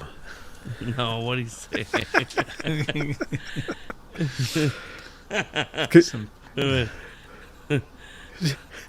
Just kidding. What do we say here? Past the 15th fret is the expensive part of town, right? Oh, that's funny as shit. Oh man. Stafford's missing some good zingers. Yes, I was. I'm like listening to you and I'm reading the chat. I'm like, oh, these guys are going to town here. They are. So I'm glad you brought it to my attention. That's good. That's good. People are talking in the chat, man. So I'll say this. Thank you. Now I'll say this. I have 4 guitars with real Floyd Roses. Well, 2 of them are cheaper. And there's going to be a lot of people that disagree with me. I probably will never buy another guitar with a Floyd Rose on it. For the simple fact, I already have 4. I love them. They're a lot of extra work when you break strings, tuning, and everything else. But I have 4. Hardtails, I can change tunings easy. Right. And do so many things. Yeah. So I will never probably buy, like, my main playing guitar is my Trompus Green PRS Custom 24. And it just has the PRS tremolo in it. So, I mean, I love these. They're great. But I will probably... I mean, I'm not saying never. Never is a long time, right? So, but, yeah. Yeah, it depends on the mood. But, I mean, like you said, if you have... Like, I have a bunch of Floyd Rose guitars. Most of them are floating. Yeah. I have 2 that are blocked, which are the Van Halen guitars, so they don't pull up. Right. You just dive only. And so, not to cut you off there at all, but, like, so I have an issue with that. It's part of me is like, I don't have an issue with it. I'm just saying, but like, what's the point of having a Floyd Rose if you're gonna block it? Well, because my buddy's like that too. Stability. I mean, so that's what like Eddie was. Yeah. He wanted the stability and the tuning, and it was decked or blocked, and you couldn't pull up. I have to remind myself when I'm playing the guitar because I'm so used to my Jackson, my Dean. The guitars of my Jackson Kelly. I'm so used to doing style, dime bag style. Even my Strat has a little bit of it's floating. My Fender American Strat, it's where I can kind of pull a little bit and do a little flutter effect, and I'm so used to that. Steve Vai dime bag kind of tricks, I guess if you want to call it. That when I do when I'm on my Wolfgang or my Standard, my USA. I catch myself doing a dive bomb and pulling up and realizing, it's blocked. It's blocked. I'm stopped. Gotta retune. So here's my problem. Here's my problem with blocking. Which I think I have one guitar player friend locally that believes in a lot of blocking. I have another one that doesn't really want to block, but he buys a medium price guitar. They put a shitty cheap Floyd Rose on it. Let's say owned by Jackson or licensed by whatever. So my one buddy's going, well, dude, if you don't want it to go to tune, just block it. Well, just blocking it eliminates half of what you can do with a Floyd Rose, right?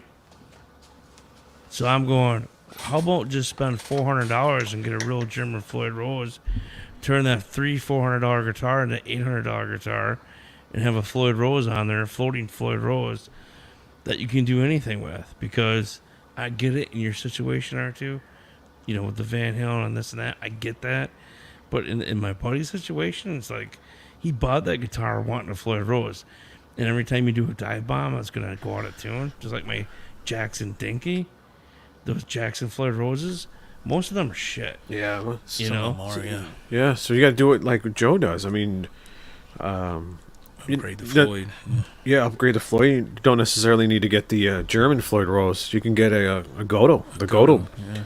I remember telling Joe about those, and man, he swears by them a lot. I mean, you replaced a lot of your guitars with them, right, Joe? Yes, sir, I did. I got to where I was ordering so many of them that the sellers on eBay they didn't have any more. Yeah, they're just like, what are you building guitars here? What are you doing here? I've referenced Joe to my friends about. I said, yeah, you can take a $300 plus guitar and you do what my buddy Joe does and put a few $100 worth of upgrades in it. You got a monster. Makes a difference. And it makes a difference, man. The stability of it and tuning. It does, man. I'm looking at Bozique here. I know he's a big fan of the Wolfgangs, and he doesn't like Floyd Rose guitars. I get that. And that's why I wanted to get a Wolfgang guitar. I was lucky enough to get a hardtail. So they made the made in Japans, which are kind of like the Hold on, I'll solo you. you know, like the Gibson style. Just wait, bro. There you go. There you go. But this has the fine tuners here. Tuners, yeah. With the the Gibson style Tone Pros bridge, and it's locking up here with the titanium. I put Goto locking tuners in this one. There you go. Nice. I got the Boy, that sucker ain't gonna go out of tune for nothing. yeah, no, it's good. It's solid. It's easier for string change and Yeah.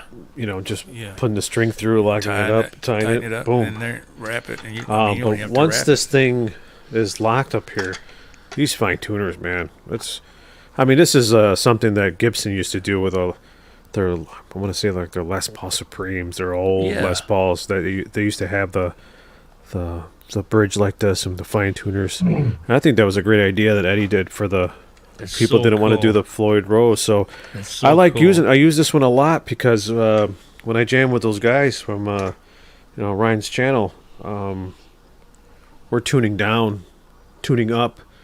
They change their mind sometimes. We're in a lot of my guitars are in half step, E flat. Yep. And I have one guitar, it's dropped down one whole step for like the heavy. Yeah, and then I'll drop down. D standard.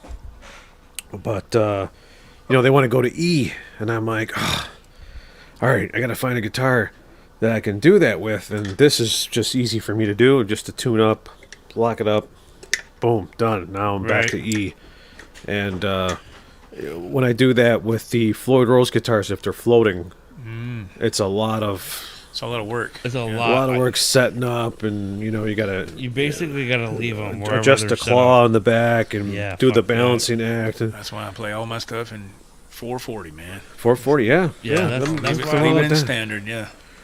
But sometimes I want to play along with the Van Halen tracks or something in there. Eddie's always in E flat, and I'm like, ugh. Well, I don't know. And for some reason, to my ear, the E flat just sounds better. It does. It does have a different tonal sound to it. Yeah, it does. Well, the one thing about E flat is so the lower you go in tuning, the easier it is on vocalists. Or the singer, yeah. So if Joe has the track where the singer's already in key with like standard, you're not gonna pick up on that. But like when I play Ain't Talking About Love, I'll play that in E flat because it's a little easier on the vocalist. Yeah. yeah. But the hardtail with those fine tuners, that's awesome because I love the hardtails now just for the different tunings. But I was gonna ask you, those locking tuners on the top, when you have the German Floyd Rose and you do the locking nut, usually I'll go a little flat because once I lock them in, they go a little sharp. You kind of get it, right in that sweet spot. Do you have the same issues with that? How that locks in? Well, you know what I'm saying?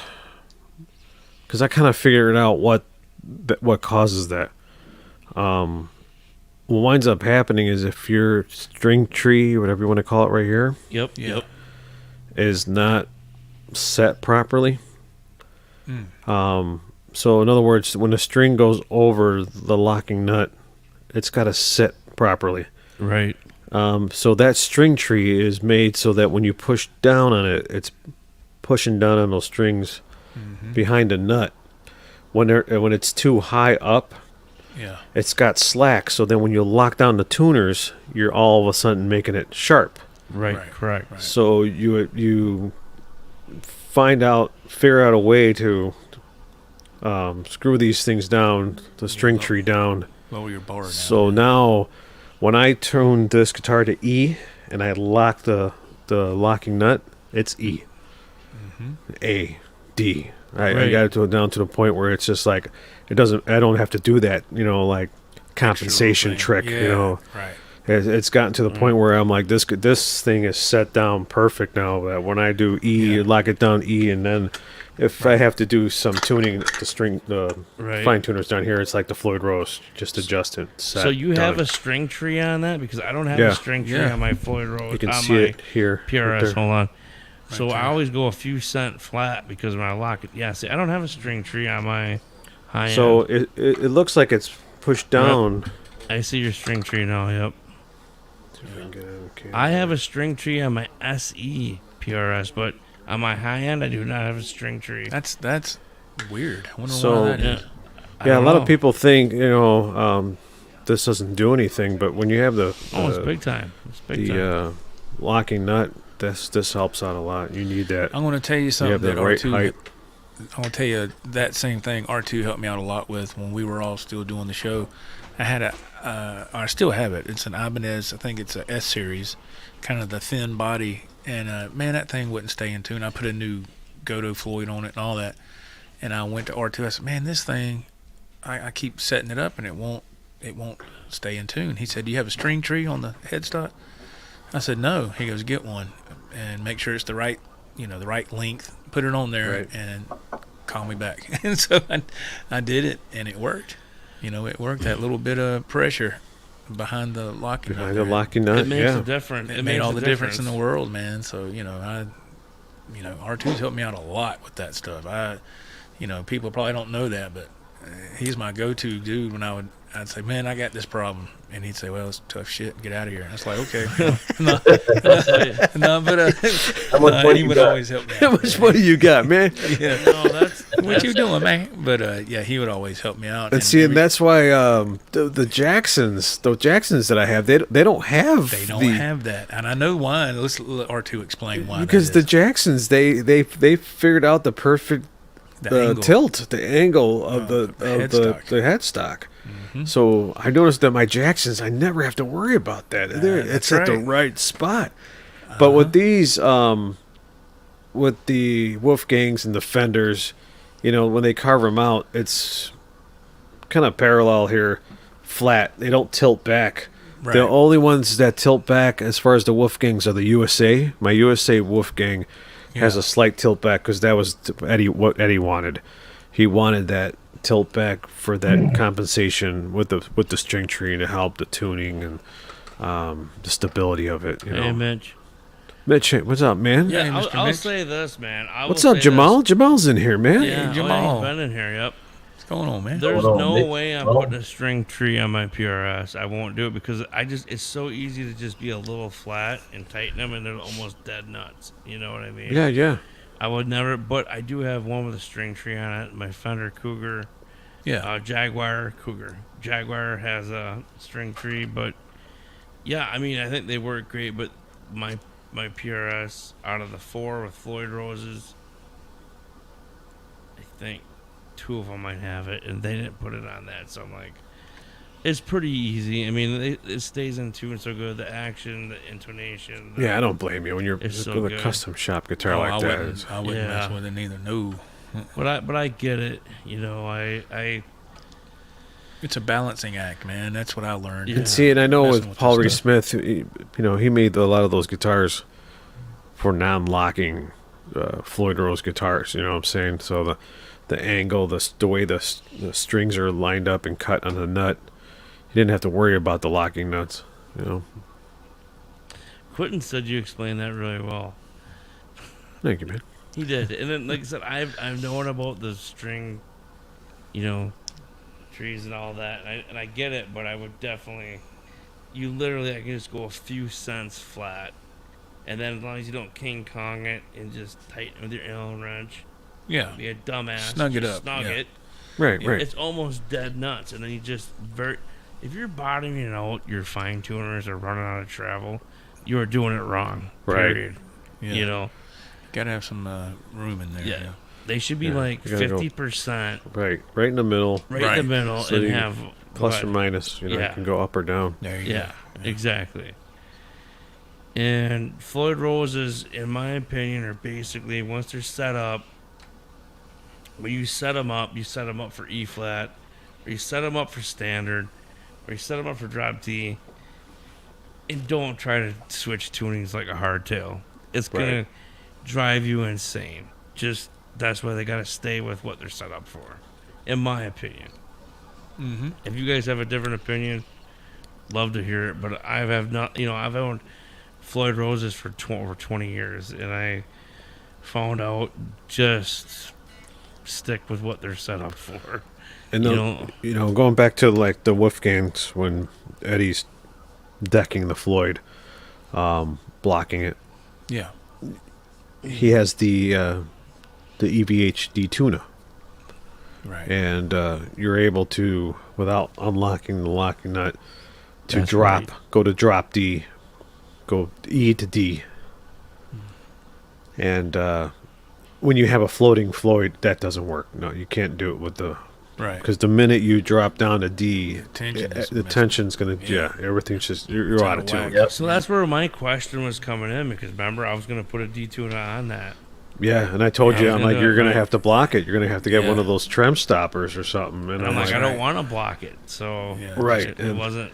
So no D-tuna. Have to leave it off. Right. Yep, So that's that's what used to not bother me, but when somebody would, let's say yourself, spend so much money on a floating Floyd Rose guitar and then they go and block it, I'm like, well then defeats the purpose. just go get a guitar that's got a Floyd Rose and that doesn't do that, because Yeah. I see it routed out and Yeah. but I get it. Some people want to go touring and they don't use the Floyd Rose that much. They just use it for a dive. They don't pull up. They don't do tricks on it. Right. They break a string. They can still keep going. It has its purposes, and Eddie and everyone else believes that by doing that, decking it like that, it's more tone. That it has more contact with the body of the guitar and it resonates more. Sorry, guys. The kids came home and they're like turning on the sink and it sounds like a water fountain over here. I was just thinking, like, I've played upwards of almost 4-hour shows with my band King Cobra, and everything that we've gigged we gotta be pushing around 10 gigs now. Everything we've done, I haven't used a Floyd Rose yet. It's all just been a pure ass tremolo, and I've pounded the piss out of it. So I mean, to be honest, I haven't had to go up, pull back. Right. That's just the accessory of fun. You know what I mean? Like, Right. you're not really gonna use it a whole lot. I mean, in your songwriting. I just like it because of the little flutter effect that you can do. Yeah. Cool. Yeah. You can do Steve that I little did that a lot. and it just Bing, bing, slap it, and Yeah. with that video I sent you guys that time, but I'm doing the, could have did it back. Do it I always up. call it. Right. I always called it cat purrs. That's what I Yeah. always called it. Yeah. I did it in that one video, but I put the whammy bar forward and I did it forward. It was Yeah. like, Oh yeah. same thing. Could have brought it back and did it back. So I don't know. I just for what you pay for them, for the pain in the ass they are, I don't know how worth it they are. Really depends what you Man, I want to do. love mine. Don't get me use wrong, I all the love time. mine. yeah. Yeah, once you get understand them and like when I started messing with them a couple of years ago, I was like, do I really want to even go in this territory or not? But Right. yeah, I was glad I did, because now it's nothing to it now. Right. It's kind of like when you learn how to drive a stick. Once you learn it, you're like, "Pff, okay, Yeah, that right. was easy. That was yeah. So no, You know? I can use mine easy. I think the difference between you and myself is being in this band. I take, like, tomorrow night there'll be 4 guitars, because some of the new metal songs and stuff, the tunings are so drastic. When you're dropping tunings that much, if I could stay in one tuning, Yeah, I think a Floyd Rose would be much more practical for me. absolutely. Yeah. But having to shift around in tunings, Oh yeah, yeah. it's just like beating your head against the wall if you have a Floyd Rose. Yeah, I wouldn't. Yeah. If I was Right, in and that situation, I wouldn't be messing with a Floyd either. And I have a friend of mine who plays in his band, but sometimes he gets asked to go and fill in for another band, and he just plays rhythm. Doesn't have to worry about the leads, and he's like, "That's kind of cool, man. I don't have to worry about it. I don't have to worry about a solo Easy spot." street, man. Right. I back up the lead guitar player, and then that's when he doesn't have to bring a Floyd Rose guitar. He just it's got a stop tail. He needs to tune down a little bit. He's there. He's like, it's set. But when he's in his band, he's like, I'm doing all the tricks, the whammies, the pull-ups, the flutter, and he like Joe. He's like, I there was a moment in time, I know you all remember, when the new metal came out in the early 2000s, and Late 90s. I had my Jacksons and my Ibanez's, and they all had the floating trems. And all my friends were selling their gear with the Floyds, and they're getting just stop tails because nobody was doing solos. Right. No soloing. It's all rhythm, and there was no Grondier, yeah. no Floyd Rose guitars. And they were like, "Dude, get rid of it. What do you still have a Floyd Rose? That's outdated." And I remember back then, I'm like, I'm not ever getting rid of my Floyd Rose, man. I used to always go, my locking nuts are always going to stay on here, man. Nice. And so that's when when I came up with my YouTube channel name. Lock my nuts in, man. but my buddy is like, dude, man, you're like solid. You're always in tune, man. You're like a locking nut, and I'm like, that's it, man. That's my name. I don't know what's going to be an R2. It's going to be an R3, but I'm going to be an R2, R3 There lock. we go. The birth of the name. The birth of the name.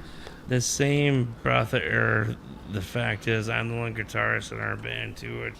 I do every trick you can possibly do with just a regular block tremolo or whatever. I mean, everything you can do, whammy pedals, wah pedals, push on the necks. I mean, you can definitely do leads throughout a show without a floating tremolo. Oh, you know? yeah. I mean, unless you're doing some of the Eddie Van Halen tricks, but I mean, shit. I mean, you can get, like I said, the problem I have with the reason I don't use my Floyd Roses is because they're in standard tuning. 99% of our songs aren't in standard tuning. Yeah. And But you're going to catch yourself when I'm playing this guitar and I'm playing some Van Halen tunes. yeah. All of a sudden, I see my hand trying to reach for the whammy bar, and I'm going, Oops. yeah. Well, I still have a whammy bar, but you just can't pull back on it. I got a tremolo bar, just can't pull back. Right. And Eddie blocked the shit out of most of them anyway. Dave. Am I right or am I wrong? Oh, yeah. Yeah. You know? You're- So, I They're all of mean, them. everything was down. the only down. thing that Eddie did as far as was pulling up or diving Right. down was the trans trim, the Trans-trim. the Steinberger, I mean, where it was you need to transposing. go up. Where you need to go up more is if you're going to start covering a lot of Pantera. That's where you're going to want that guitar set up in G and different tunings with the. I mean, Diane, he was back all the time, pulling up on it, Yeah. in my opinion. But If you remember last week, Dave, yes, sir. when we were live, you were telling me about your Zach Wild wah pedal. Yes. And on the show live, I went on Reverb and was looking at some, and I found one. And I actually put in the bid, and I got it. And there she is right there. Congratulations, Yeah, my man. And that thing is awesome, man. Boy, that looks beautiful, too. You got a really good Yeah, one. dude. Do you like it? I love it. Yeah, I've been using it all week, So yeah, it's great, man. Our sounds I got amazing. my I have the original in the box, and then yeah. I had to about a year ago I bought the one on Reverb. This is one of the best wahs out there too, Oh man. man, I love it. Did you watch last week? Like, I just went off on this shred thing live. And I did. You wanted me to jump on, but I had, I was working Saturday. I had to work Saturday, so I'm like, I got to go to bed, guys. I signed off. I was like, I can't. I thought you went to bed. I was like, I was watching the replay. I'm like, I played for like an hour on and off. I'm like, Jesus Christ, Dave. Joe was like, that's it. I'm ordering one. And he ordered one. He's like, Well, yeah. The next day, Joe was like, hey, man. Listen to Dave play and really like that Zach Wild Wah, so I ordered one up. I'm like, are you really, dude? I go, I have one of these, man. Yeah. Yes, sir. That's how good I feel when I play it. And we were live, and I was just like, I knew I didn't have a backing track or nothing, but I'm like, this is like, just playing and hearing that is so fun. So I just, Yeah, man. and I was just shredding, and like, Yeah. I heard that sound. I said, oh, man. And I was like, reverb.com. No, you're the second friend I got to order a Zach Wild after hearing me Oh, play. really? Oh, wow. So you're number 2. No, I thought they were gonna reissue them just because I think I sent Dave and Bruce a clip and a link, a YouTube link to the video of Zach Wild or MXR reissuing the Zach Wild chorus, the phaser. Oh, they are? I didn't know that. Oh yeah. Yeah. You didn't send me the link to that. Yeah, And we the were WhatsApp. talking about it. And the WhatsApp link in our Well, group. it probably got buried because I didn't see No, it. you did. I think. Yeah, you were talking about it because you were like, "Yeah, I already got a chorus pedal." Yeah, but that was like weeks ago, though. Oh, see, so Is I that get so already- busy. I'm trying to keep up on. Dave was like, "Fuck you, R2. I got it." Yeah, fuck it. Have those already come out? Or are they Yeah, just, they're out. They're Sweetwater. Let's see. How much are they? Yeah, I'd love to get some of those, man. Excuse me, Flo. Could you send me that in a memo, please? Or to leave a message with my receptionist. Let's see here. Oh, I'm just Jesus curious. Christ! Why didn't you leave We a were talking message about with my those, but you didn't receptionist? need 'em. Next time, talk to my receptionist so I can get the memo later. I'm a busy man, dude. Come on. No, I remember because You you know were making comments Well, that's about what I it. did. That's what I did. Yeah. I already got it. And even Bruce was like, "Dude, I understand. You already have like the, you already have the chorus, and The you." holy, and he's got the Holy Grail. Here's the Zach deal. Wild. I show R2. I'm like, look, guys, I'm using my chorus. Next slide. Here's the new line. Yeah. I already got it. Here, if you want to present, Yeah, can you There it is. share the screen? there it is. I'm trying. Oh, here we go. So Yes, sir. as you can see here, they have the. Let's see if I can blow this up here a little bit more here. Yeah, there we go. See Thank you. that? So that's the Zach Wild chorus. They reissued the overdrive, How much are these now? the phaser. Cheap. 160. So 150. right there, 100. So the that's the phaser. phaser 119. Okay. All right. Guitar Center has the overdrive 129. The chorus reverb. Those probably somebody's selling them. So 150. So Musicians Friend Guitar Center for the chorus. Yeah. So right now they have the chorus, the phaser, and the overdrive, which I have the overdrive, the original. Do you like overdrive. it? You How like was it? it? The overdrive is the first overdrive pedal I've ever bought. Oh, wow. Before I was into, I didn't even know anything about overdrive. I mean, I did, but I didn't know the benefits of it.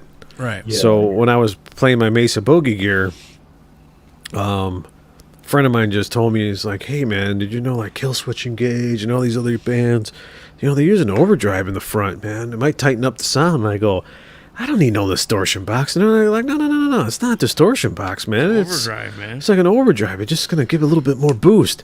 Yeah. And so I'm like, all right, you know what? I'm gonna order the Zach Wild signature overdrive, and I bought it, and I put it in the front of the amp, and boom, sold, man. Oh my goodness. wow. So when you really? put that in the front of the amp, you don't lose the thump of the transformers. Then is that what you're saying? No, it tightens up everything. So like right now in front of my Friedman, I'm using the Horizon MXR, the Misha Mansour signature, Yeah.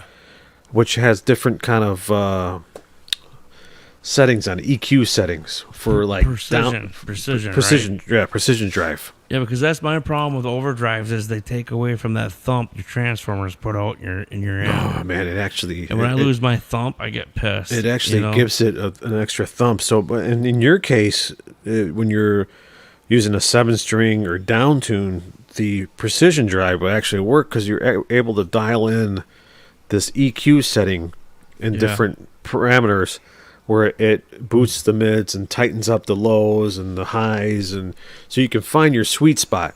Where the Zach Wild overdrive is kind of like the Zach Wild overdrive is based off of the SD1. That's what I have is the SD1 Super Overdrive. Super overdrive. I have the Super Overdrive SD1, and it's great. if I can do it fast enough, but our songs are so. And that's what you mentioned on the WhatsApp when I told you about the overdrive MXR. You're like, I already have the Boss SD1. Yeah. Well, so I'm like, then get the pedal. Precision Drive. Well, right, because I didn't want to go buy the Berserker. I didn't want to buy the Berserker because I already had the SD1. Right. The problem with the SD1, when I click it in and it's in front of my amp, and my wah pedal is in front of the amp, but I lose that transformer thump. But the problem is, but if you can time it right, if you're not playing a really fast song where you're slamming straight out of the rhythm, straight into a solo, if you have a little bit of breathing space, I can activate that overdrive and kick on the wall and have that extra, you know what I mean? But otherwise, I don't like having that overdrive on because it takes away that thickness, super overdrive SD1. Right. And I think with the 5150 Iconic, yeah, I don't think you really need it, dude. You don't. It has enough it has its gain own in boost. it. Oh, God. It has its own boost.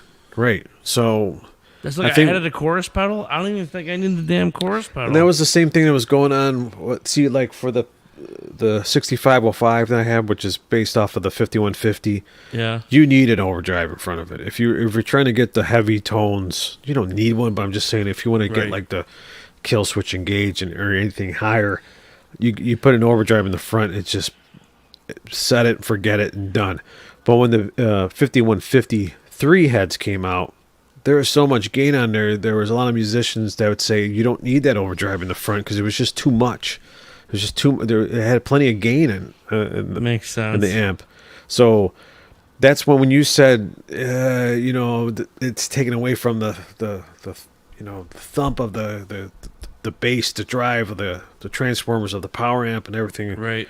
I'm like, then maybe just try the precision drive. See, that's why I tried the precision drive with this amp, certain amps. It sounded good, but I would go back to my Maxon overdrive, which is kind of like the Ibanez Tube Screamer. So when I got this Friedman preamp, and I'm like, I have this precision drive. I don't know what I'm gonna do with it. I don't know if I want to sell it. I might just keep it. Don't sell it. Yeah, and then all of a sudden I go, let me just try it in the front, because I tried the Maxon overdrive in front of the Friedman, and I'm like, it sounds good. It sounds good. Not as good as my PV, but when I put the precision drive in front of it, I go, oh my goodness, man, that sounds good for solos. I kick it in at the right time, and plus the thing with the precision drive, it has a built-in noise gate. That's huge. So That's huge you dial in that noise gate, and it just cuts down all that noise. And so I eliminated my ISP decimator, so it was one less pedal in that pedal board in front of the Friedman. So I go, you know what? I'm just going to keep my ISP decimator and my Maxon overdrive with the PV. It works well. Right. But with this, I just eliminated one extra pedal, and I go, this works fine. And then depending on what guitar and what tuning I'm using, I just dial in the EQ settings on it. It's got different parameters on it. That's a good point. So that's why I'm like, you know what? Try the precision drive for you. But if you don't need it in front of your amp, It's all I don't. It's all if you're gonna drive it for a lead, like you've wanted like an extra boost, maybe you want to kick the overdrive on. That's basically the minimal. So to piggyback on what you're saying, I'm finding out with this EVH Iconic that the overdrive isn't really needed, but it does give an extra boost with that pedal. So I'd want to kind of use it in conjunction with a solo. I definitely don't probably want it on during rhythm. And here's the other issue I'm running into. That I'm finding out this amp is so good that I want to thicken up my sound. So here's the kind of the situation I'm in. I put my chorus pedal on the board to give that thickness. Okay, I have two options. I have the EVH 5150 amp. I can either turn that reverb up and have, if not the same or better than that 90s Zakk Wylde, Ozzy Osbourne sound. But the problem is, if you get to a next song where I'm going to play new metal or something, I don't want that reverb turned up that much.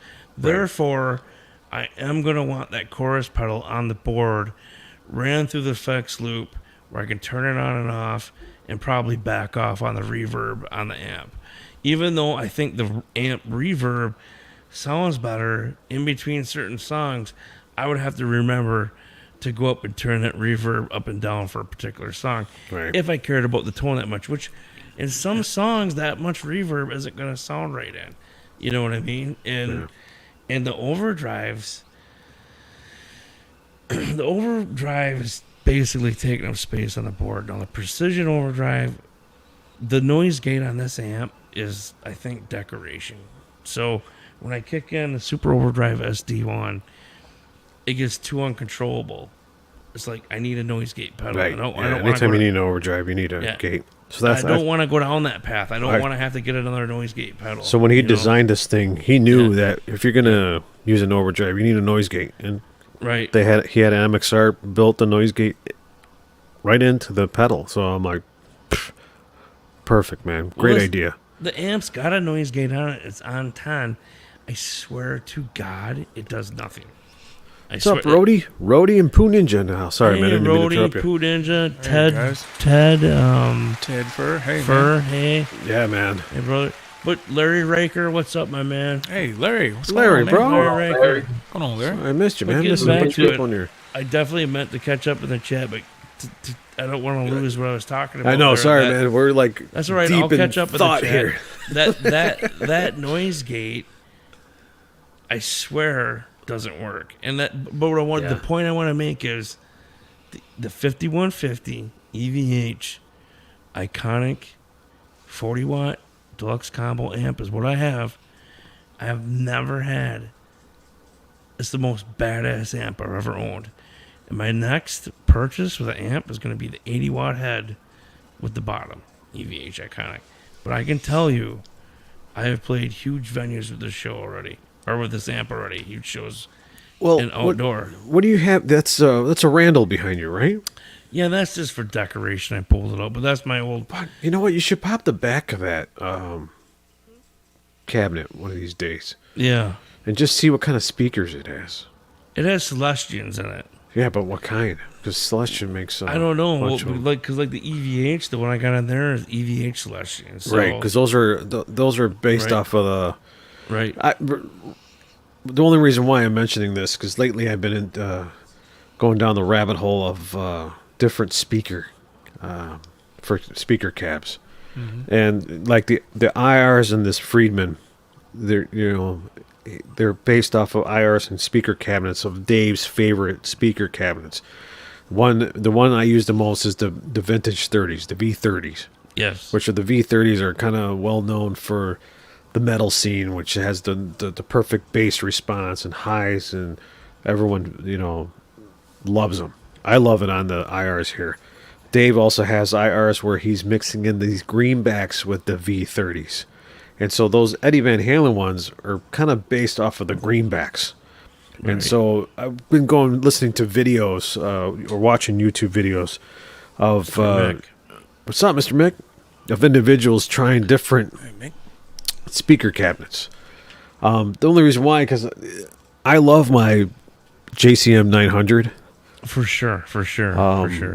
This is from back in, early 90s, late 80s, early 90s. And so those speakers were built unique. They were unique sounding speaker cabinets. A lot of people hate them. They hate the G 1275s. They're 75 watts. They think they sound too high end, too brittle. Just a certain group of people. But it's just the way individuals are miking. So I was just wondering what you were playing because people are just their ears are kind of just accustomed to certain frequencies and sounds, and they don't like how this amp sounds better with this speakers and. Yes. So I've been just kind of dipping into that whole speaker cab. No, it's a great question. Great information there. So with the Randall behind me, I don't know what the Celestians are, but I can tell you this: the head is a module head with all tube thumb screw modules. Right. So they're like the synergies, like the. Yep. It's got the 64 tubes in the back and these little thumb tubes in the front. You know what I mean? And I played through the Plexi module where I always played it. The problem with this half stack, you have to put the distortion pedals in front of it to get distortion because I can't turn it up loud enough or it might like cause brain damage. You know what I mean? I'm not even being funny, but you know what I mean? I can't even get it up high enough. Like this amp, 100 watt, I'd have to go so high. So I don't know. So you always run like a distortion pedal in front of it. The 5150 EVH Celestion, I don't know what they did different. I don't know the all the inner workings and everything. It's modern. It's amazing. It's amazing. You have James Brown, who designed the original 5150 PV amps that with Eddie got back with Eddie, and then they brought him back to do this. Right. So going back out for that, it depends on what you're looking for. The heavy distortion sound. So I think that like what you have behind you here, the Randalls, are kind of like the Synergy. They're a little bit more medium gain, low gain amps. You know, people they don't want so much gain. They want to go back to that. Nothing wrong with it, but low gain tones.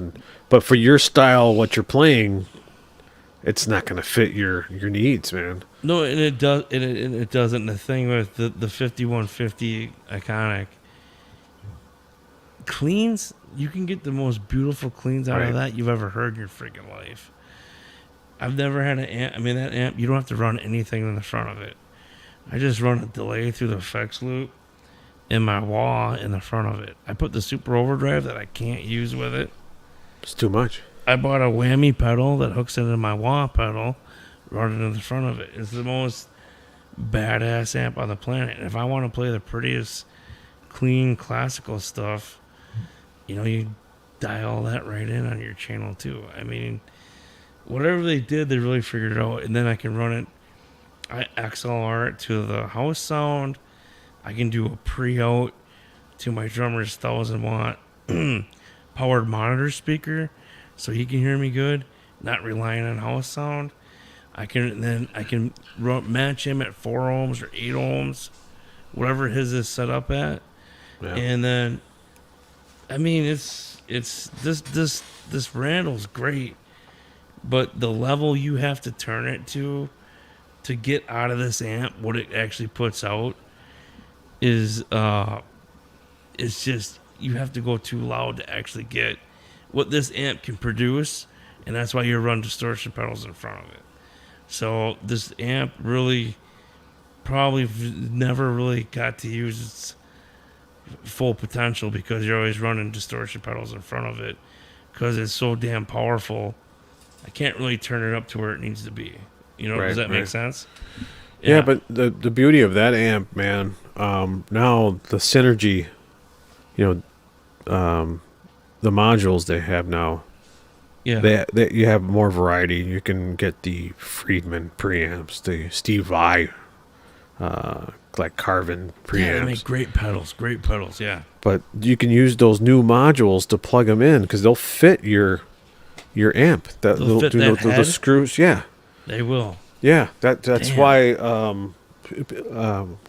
looking into it, because I have a buddy of mine that has that, and they're like, you can use the new Synergy preamps, so you can change preamps. So what I'm trying to tell you is that the modules that you have there, you can take those out, try the Synergy preamps, and find a preamp to your liking that might give you a little bit more boost, drive. You don't need a distortion pedal.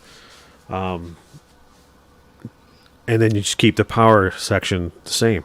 Yeah, I haven't used it in so long. And the interesting thing is I have the brown sound, the brown tone, which is Eddie Van Halen, the clean, and the plexi in it.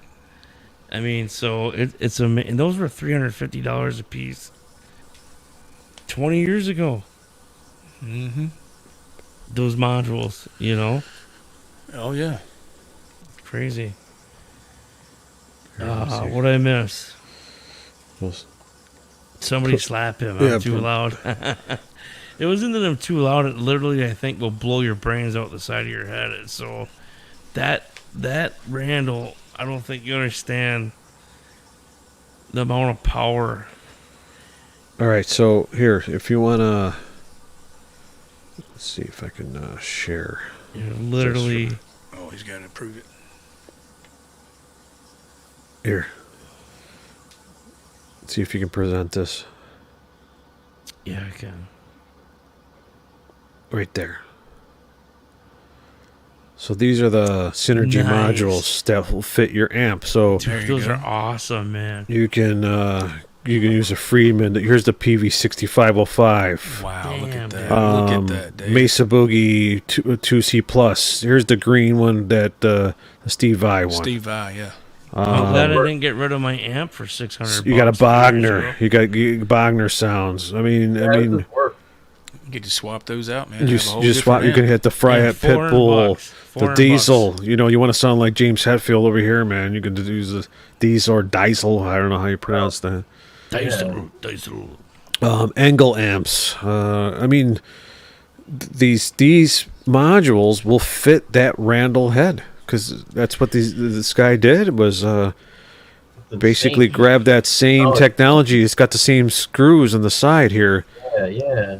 that you can they'll fit into your. That's why I'm like, dude, don't get rid of the head. You can actually just change the preamp modules, and you don't need to use a. I mean, look at all this Soldano. That's amazing. I'm glad I got lowballed on it because I have almost $3,000 in that amp, over $3,000, and they offered me $600. I said, "Fuck you, I'll keep it." No, dude, keep it because I mean, there you go. you have the power section, so you don't need a power amp. These are just the preamps of it, and I mean, for you, I would start off with like this, man, the 6505 right here. Yeah, maybe the cool thing is, so I traded 2 trailers for carpenter labor work, and I don't know how many people watching this knows, but I have an outdoor stage on my property. We have 6 acres here. It was my grandpa's, and I bought it, and he used to have country bands up all the time. And I've played metal damn. on it before. So anyway, some of it's in rough shape, so I traded two trailers, and that stage is getting rebuilt, and it's got a back room and a bathroom and Yeah. be air conditioned in the summertime. Anyway, a short story long.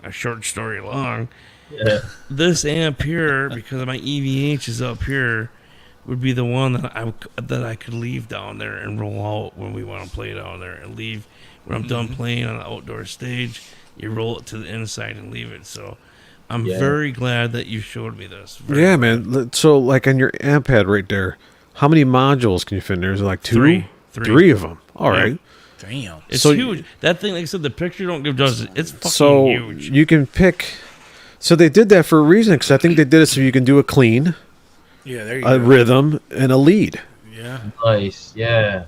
This thing So is you huge. so you want to do a Just clean. rolls it over there. Here you go. It's huge. It is. It So is. like for your clean, I mean, if I had that thing, I would do like a plexi, There we go. a plexi preamp because that's like my Friedman preamp, the my plexi on there. Here's my plexi right here. This is already a plexi. Oh, okay, so you don't need okay. that. This is a plexi, and then the middle one is a clean. Or you mean a separate clean. So there you go. See those modules? They're the same thing. Yeah. So here's my plexi. There you go. Yep. Perfect. This Bam. is for all my bands for my death metal bands. Everything I did for the last 25 years was off this plexi module. Okay. And Done. then this one's a clean for my clean channel because I have a foot switch.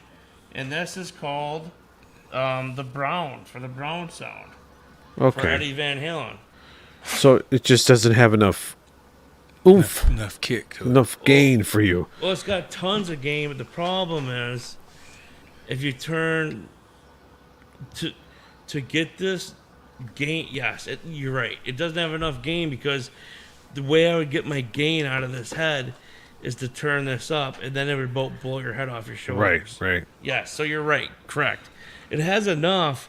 It's just to get to it, to get it activated, will literally kill you almost. You know what I Maybe mean? that's when you need to run that super overdrive into it. Right.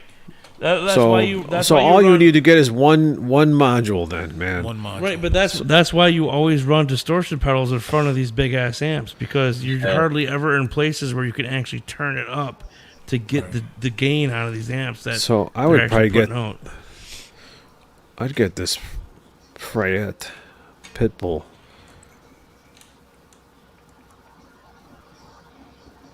I ain't getting shit right now. But I'm glad to know. I just ordered a guitar a couple days ago. That's two guitars. That's two guitars in 2 weeks, In man. the damn woods. What the hell? What the heck is an owl? Who? You outside, Joe? Was that from Joe? Nothing was as bad as when I had to tell my wife I won the bid on that bullseye guitar. Oh shit.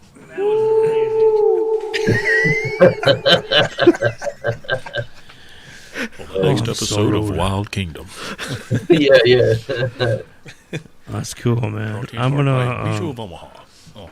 Do you want to show that more, or two? Or are you good? Mutual. No, you're good. Yeah, I just want to show you that because you have that head back there. I'm like, dude, But you understand. can use these modules. So you don't Right. have all you need is one module if So you I ever have- want to use that. I have like 6 modules, but not these new ones that you just Yeah, showed me. yeah, not the updated one. But you do, guys. Everybody, like, I made it. Did I make it clear what I mean by like that amp's got so much power? You'd have to turn it up so far to get its true gain. That's why you got to put the pedals in front of it. Right, And if you turned it up that far, it would literally it would kill me or kill my ears. You know Yeah, what I mean? get it. So that's why I'm saying that you can get one of these modules that has a little bit more Right. gain to it, so you don't Right. have to turn on the power section. You have Right. more drive Right. and Yeah. distortion and gain that you want. That head has 2 transformers in it, giant transformers. It's unbelievable. That head is so heavy. It's probably heavier than a cab. Because I remember that when Kirk Hammett had the signature amp with Randall when he had the modules. Well, yeah, the guitar player from Disturbed was doing a clinic. He was playing this amp at Ward Brought, and so they gave me like $400 off on it that day because I just missed the clinic, and he used it as a demo from Oh wow! Disturbed, and he played this during the clinic at Ward Brought in Madison, Wisconsin, and I bought it that day. So before that, I had a PV Supreme Trans tube head that was a solid state that emulated a tube amp, and it sounded great, but it was called a Supreme Trans tube amp. It sounded amazing, and I sold that for like $400. But anyway, yeah, Right man. on, man. Right on. I was gonna take a. That's I'm gonna cool grab how a they beer. come up. Well, that's what I love about all this gear and stuff. They come up with things nowadays that's just incredible. They can just For sure. it just sounds so amazing. So many advances in the digital technology world. I guess that's what you want to call it. Yeah. I'm gonna grab a beer quick, okay, guys?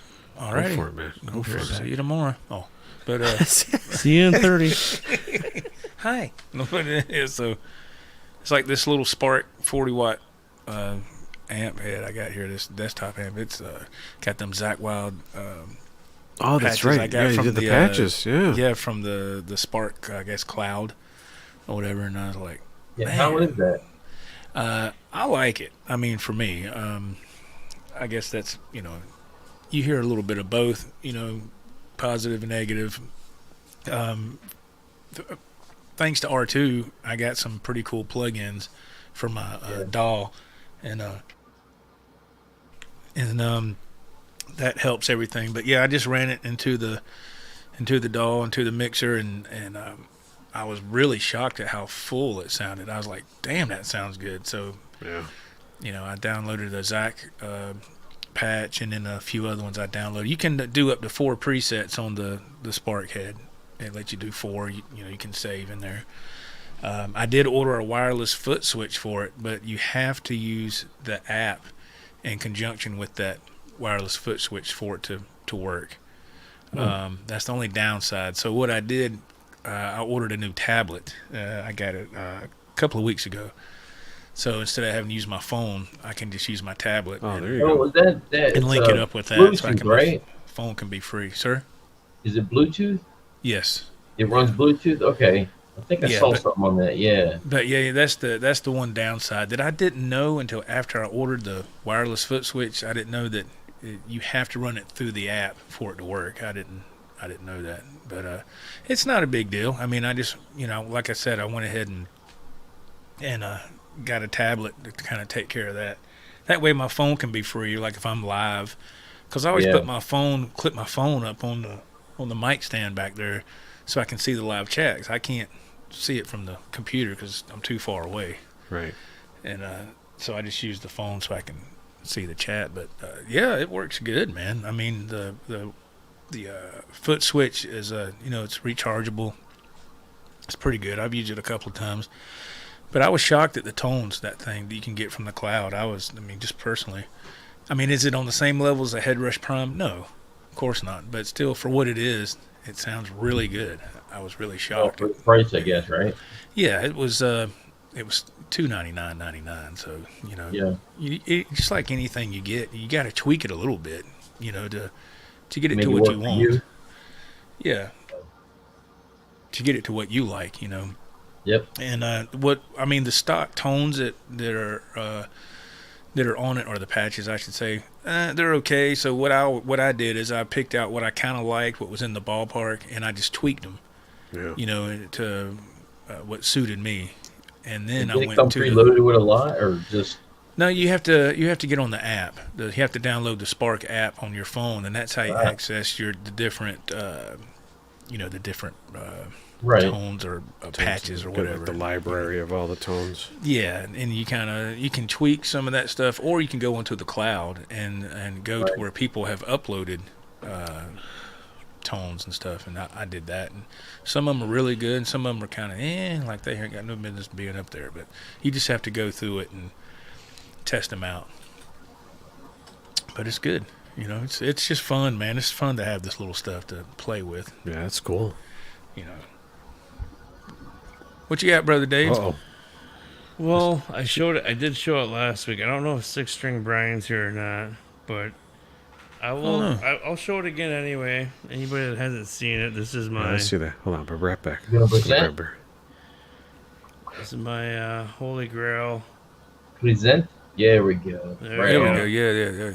So this is my baby. 2010. Yeah, baby. Custom shop, Les Paul. Oh yeah. Zach Wild. Holy Grail Bullseye. Yeah, man. Yeah. My dream guitar. How long have you been searching for that? He's been looking at it for a long time. Been years. This is something right here that I could get out. It's from being on a stand and in a case. Oh, okay. It's just like rust. It's in the finish. Yeah. But it's minor, and I knew all about it before I bought it. Sure. It was documented, and I could have that. It's because of the nitro is why does that to the finish. So I'm like, I'm not gonna have it taken care of at this point because it's just fine, Yeah. But yeah. So there's that. It's beautiful guitar, man. That is beautiful. It is. It's lighter than my '99 Les Paul, and it's about this is a little faster neck. The one thing, even though it's got the shaved down, exposed neck, yeah. There's still lacquer on it. Like my PRS doesn't have any lacquer. Mm-hmm. This doesn't gum my hand up near as much when I'm playing, But right. So it doesn't gum my hand up at all when I'm doing stuff like versus my '99, but there's still a little bit of because of the lacquer there, and when you get sweating and stuff, and your hand sticks or drags actually. I mean, but it's still not bad. It's still better than like my '99 where it's all paint, or whatever you want to call it. But yeah, so this is I did it. Yeah, that's talked about it for years. I did it. Yeah, pull the trigger on that baby. Yeah, it's I got the certifications. Not only that, I have authenticity. I have everything from the strap. That's a lot of money. I got with this purchase. The guy was so cool and such a collector. I have $1,000 worth of collectible Zach Wild. Special signature picks that I could show sometime. Strings, certifications of authenticity from Japan and United States. All the paperwork on this guitar. Everything on this guitar, everything literally is completely original. Yeah, man. Even the case that I got is a custom shop case for this exact guitar. So everything's all original. 2010. The tuners, the screws used, the selector switch, everything's authentic. And if everyone's curious, yeah, I paid a shit ton for it. So Yeah. but they've been doubling every couple years in price. So this is my magic guitar. Out of the 6 times I've probably played it, the last 6 times I've played it, probably 4 of them times I've written a new song on it. I don't just mean like, oh, I've written a new song, like written a song that my whole band King Cobra was like, that's killer. Let's Absolutely. record that. Inspiration, man. That is your inspiration, yep. Yes, sir. Mm-hmm. I mean, everybody. That's awesome. That's a great feeling. Get a new guitar, write a song. That's so cool. So, this was from California to Japan, back to California. Yeah, that was a cool dude that that sold that to you. Yes, sir. So if anybody hasn't seen that, if anybody hasn't seen this yet, that is it's beautiful. The PRS was a goal of mine and a dream guitar, because the PRS was the reason I did the PRS, because something like this was never really obtainable to me for some reason, and I made what I made for me, what I thought wasn't attainable, come true. So I'm very, very, very Be very proud of that, happy. brother. That's very, nice, man. Very much. Thank you. Beautiful guitar. Very nice, man. It is, man. I love that thing. It's Thanks, gorgeous, man. So yeah, it's what this is one of the reasons this guitar and what Zach Wild played on it. It's one of the reasons I started playing guitar when I was a teenager. I mean, this is,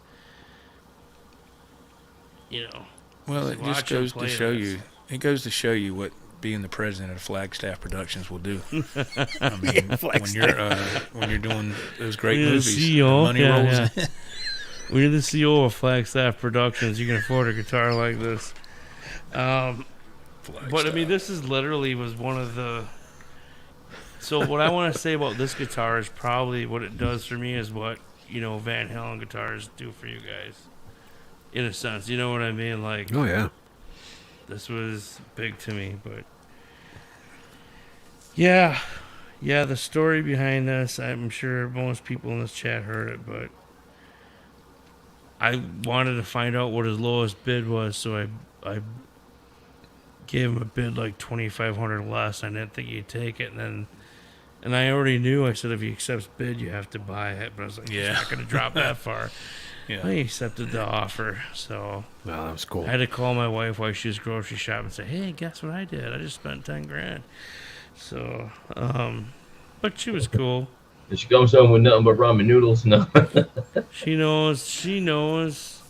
Yeah. Her and I have been together going on 24 years, and she knows the blood, sweat, and tears I put into guitar. She knows what it means to me. And I'm not a husband trying to run out to bars or do this and that. And she was pretty cool about it, which was really nice, because, I mean, she's heard me talk about it enough. She's like, get it already. Right. Get it out of your system. But yeah, hey, Janice Lala, how you doing, girl? Welcome. Janice, what's up? Let's see what she's saying. She's like, wow, you guys are still on. Cool. Right on, Janice. We're waiting for you Good to to come see back you. and say that. There you go. Larry Riker says, great looking guitar. Thank you, sir. Micah's himself. Micah's himself says, most expensive guitars, there he is, right here, are worth the investment. I picked up an 86 Jackson custom-made Super Strat. Keeping that one. Yeah. Oh, yeah. Right. Let me take this guitar off. Sure, bro. I'll take this off real quick. Yeah, man. Yes, sir. Yeah, I forgot what Dave and I were talking about one day, and I think we were talking about Eddie Van Halen, and I mentioned the fact that the Ernie Ball Music Mans on Reverb are just outrageous. They go from $6,000 to $8,000 to $10,000, and they're all over Reverb. I've never seen that many used Ernie Ball, Eddie Van Halen models in my life till, yeah, and they are outrageous. I was like, what? And then I just told Dave, I go, it's like you with the Gibson Les Paul right there, the Zakk Wylde. If you're a big fan of the Bullseye and Zakk Wylde, and you're going to find a buyer that's going to invest in that. And same thing with Ernie Ball. I mean, Dave would probably look at that Ernie Ball Music Man and go, "How much? What the heck?" No, man, I get it. I get the Music Man, Bernie. I'm looking at it going like that, and I would drop that kind. I would, yeah. That's just too much, man. I've never really been into signature guitars. I kind of always thought it was cliche and everything, just kind of cheesy. But like, the older you get, the more you're into guitars, like the more emotionally. And you better like that. Connection. Not only just the artist. Right. Here, I'll give you an example. Friend of mine here mentioned that he went to a music store and tried out the Ernie Ball Music Man Axis, which is the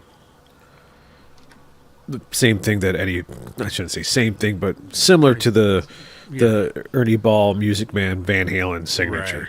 Right. And I was going to drop coin on one of those, from the Music Zoo exclusive, and we're talking about $3,000-$4,000. Yes.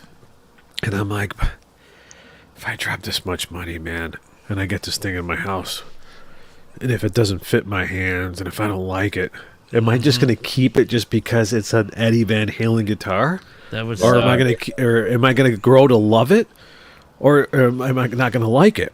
Right. So he said that he tried one. And the thing was just too small for his hands. It's like, this is made for like someone with small hands. Wow. And I'm like, there's a lot of individuals that have invested money into buying that guitar, and then when the moment they get it, they're disappointed. They just dropped $3,000, $4,000, $5,000 in this thing, and they're going, "Oh my gosh, I had no idea the R2 neck and the carve on it was so small, and their hands are so big, and the body of it's tiny, and it doesn't fit their body habitus." They're just so it's like they wind up selling it. So when I hear them go, I'm like, "What? You sold an Ernie Ball, actual Eddie Van Halen guitar?" But once he explains it, I get it. I'm like, "Yeah, dude, are you really gonna be happy with a $6,000 guitar that doesn't fit your hand, doesn't fit your body? You don't gel with it, right? Are you just gonna keep it just because Eddie Van, or maybe you're an investor?" But I know these individuals are players. They want to play it. They want to love the instrument, and if they don't feel it and gel with it, it's not going to happen. It's not going to happen, and you can't force it. That's right.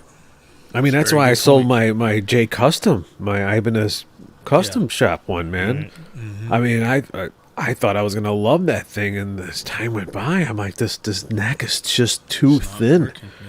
I mean, the inlays, the guitar, the woods, the craftsmanship was phenomenal.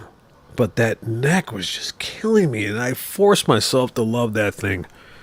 And wow, I couldn't do it. You don't want to have to force yourself to love it, So I had if I had to get rid of one guitar, I'm like, okay, that's the one. This is the one right here. Here it is. You see it right there?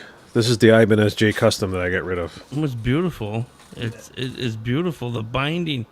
I mean, here, I'll solo that. I mean, look at the binding on that. Like a lot of bindings going on the side. Binding or something? Yeah, the binding looks amazing. Ducks out of the way.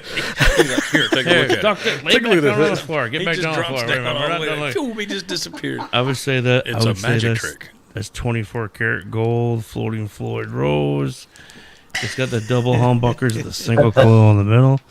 Great inlays. The binding's gorgeous. Photo inlaid on the. Yeah.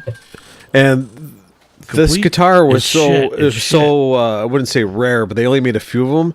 Yeah. That the actual president, CEO of Musician's Friend owned one of these, and he actually put it on the Really? Musician's Fred credit card. Oh, So wow. if you had the Musician's Fred credit card around that time, you would have this guitar on that credit card. Wow. And I remember when I saw it in the Guitar Center, I'm like, that's it. I'm buying it. Wow. And I bought it because I wanted that S series, the Sabre Ibanez guitar. It's very thin. I don't know if you guys have ever played an Ibanez, the S series, which is very narrow, very small and tiny. I mean, it fits up against your body like so small. Wow. And I remember like guitar players like Alex Skolnick and Frank Gambale used to play them, and but the fretboard, the ebony on it was phenomenal. The inlay was phenomenal. The pickups were the Tone Zone and Air Norton, which are the Eddie Van Halen, guitars that were used on the pickups that were used on the Ernie Ball. They were based off of those humbuckers, the Tone Zone and Air Norton. And then the middle pickup was the, I think it was called the Blue Velvet. Great headstock, but that neck was just so super thin. What the heck? It's my Yoda. That's how I have. I should take him to my show tomorrow night, don't you? Sorry, I hope you were done. I didn't mean to cut you off. My ADHD must have kicked in. I'm good, man. I just had a brain fart. Sorry. No, man, it's totally R2. I hope I didn't distract you. I was just trying to. No, you're good. You're good. I'm gonna go. Let me just change your room real quick here and go into my living room with the piano. Well, I'll tell you what. I know Bruce is on Eastern time too. For coffee talk. Well, you know what? We got 18. I don't care if we keep going on. What do you guys want to do? Should we end this or? What are we? Oh my gosh, almost 3 hours, bro. Whoa. Yeah. I mean, it's been. We got a new person in the chat here. Martin Hensley. Hey Martin guys, Hensley, I like hey, buddy. Twin Radius. Thank you. He's coming through on my channel. I see a little That's emblem awesome. there. I see an emblem on there. If somebody's coming from my YouTube channel, that's what I noticed there. Well, hey, make sure you guys share this out. Hit the like for us. That'd be great. We haven't hung out forever. I want to say it's been surreal, guys, to hang back out and big time, man. We can just Fun, go. man. I don't know. We should go around the horn quick too, Joe. I mean, Joe Wentz, thank you so much. You'll see Joe and I together more through the weeks. What kind of Randall is that? Martin says it's a Randall 100-watt RMS, all module head, 3 modules, all tube amp with Celestians in it. That's what it is, brother. But Joe, looking forward. Joe Wentz is doing a short film coming out. Stay tuned in the near future. Make sure you check his channel out, Joe Wentz, at the Joe Wentz Project TV. I do not have it in the description, but make sure you check that out. Yeah. See his name there, the Joe Wentz Project TV. Thank you. R2R3 locking up. My brother from another mother, my Chicago Shredder. Haven't seen you forever either. I mean, I talked to you a lot. I just want to say thank you so much, man. It was so good. Yeah, glad to finally jump on, man, because watch you and Joe come on, and I'm like, oh, guys, I want to jump in, say hello, and hang out. R2 went from not having time to be on my show hardly anymore to switching jobs in the same career, and now you're streaming on how many shows a week? No, same channel, but same show, but 2 times a week. 2 times a week, so except on Thursdays, it's hit or miss because depending on how late I work.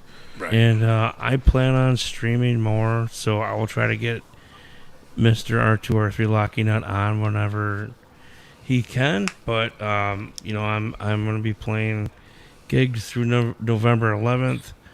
Then we're going to take time off for recording and building music.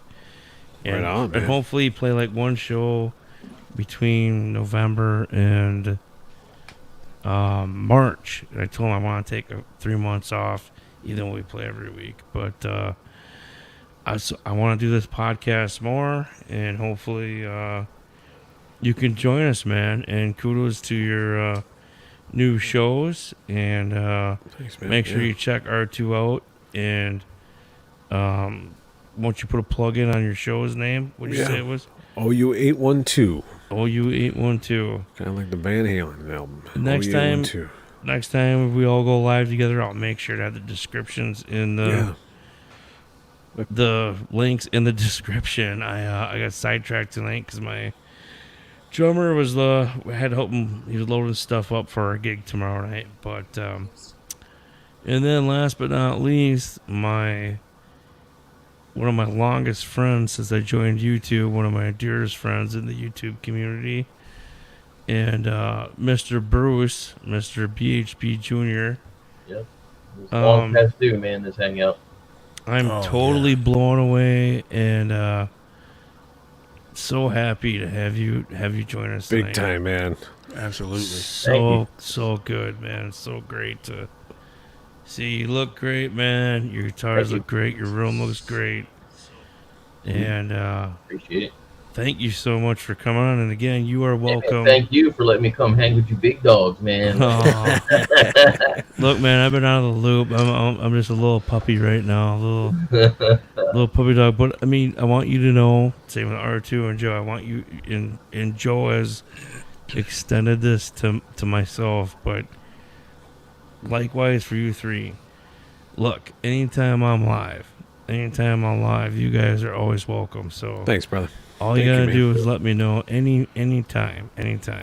So, with that being said, if there's anything you guys want to say, go ahead, Joe.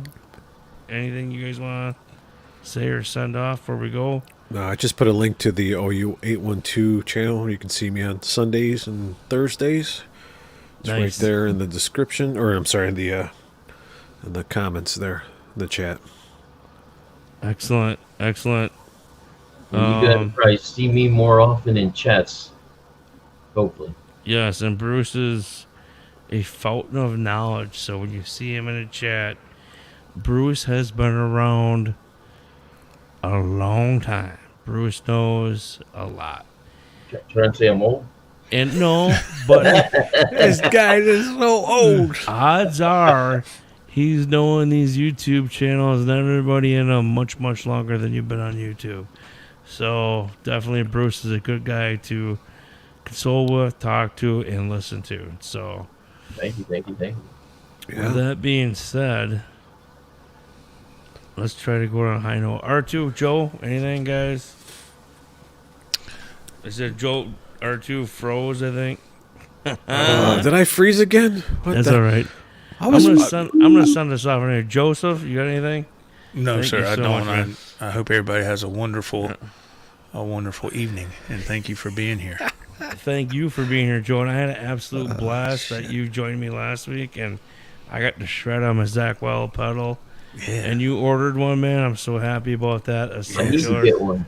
We're gonna set something up, Bruce. You should. We're gonna set something up where, whether it's a backing track or a song, and we're just gonna take turns going off on stuff. So there's stuff in the works. We just gotta keep it going. But all right. With that being said, I'm gonna try to ramp it up here for then. Everybody, thank you so much. Stay tuned. Next Friday, I will not be live because I have to be on a radio station. I have to be in a radio station, not in it. But after that, should be popping back up. Hopefully on Joel Wentz's stream, on my own channel. Thank you so much, everybody. Joe, R2, Bruce. Thank you, brother. Thank you. Thank you too. Y'all can hear me? Yes, we can hear you. We're gonna do a big old send off right here. Big old send off. Here we go. That's what your bitch ass get. Hoe ass nigga. I knew you been stealing my shit. Broke ass nigga. Yeah. Broke ass nigga. That's what your ass get.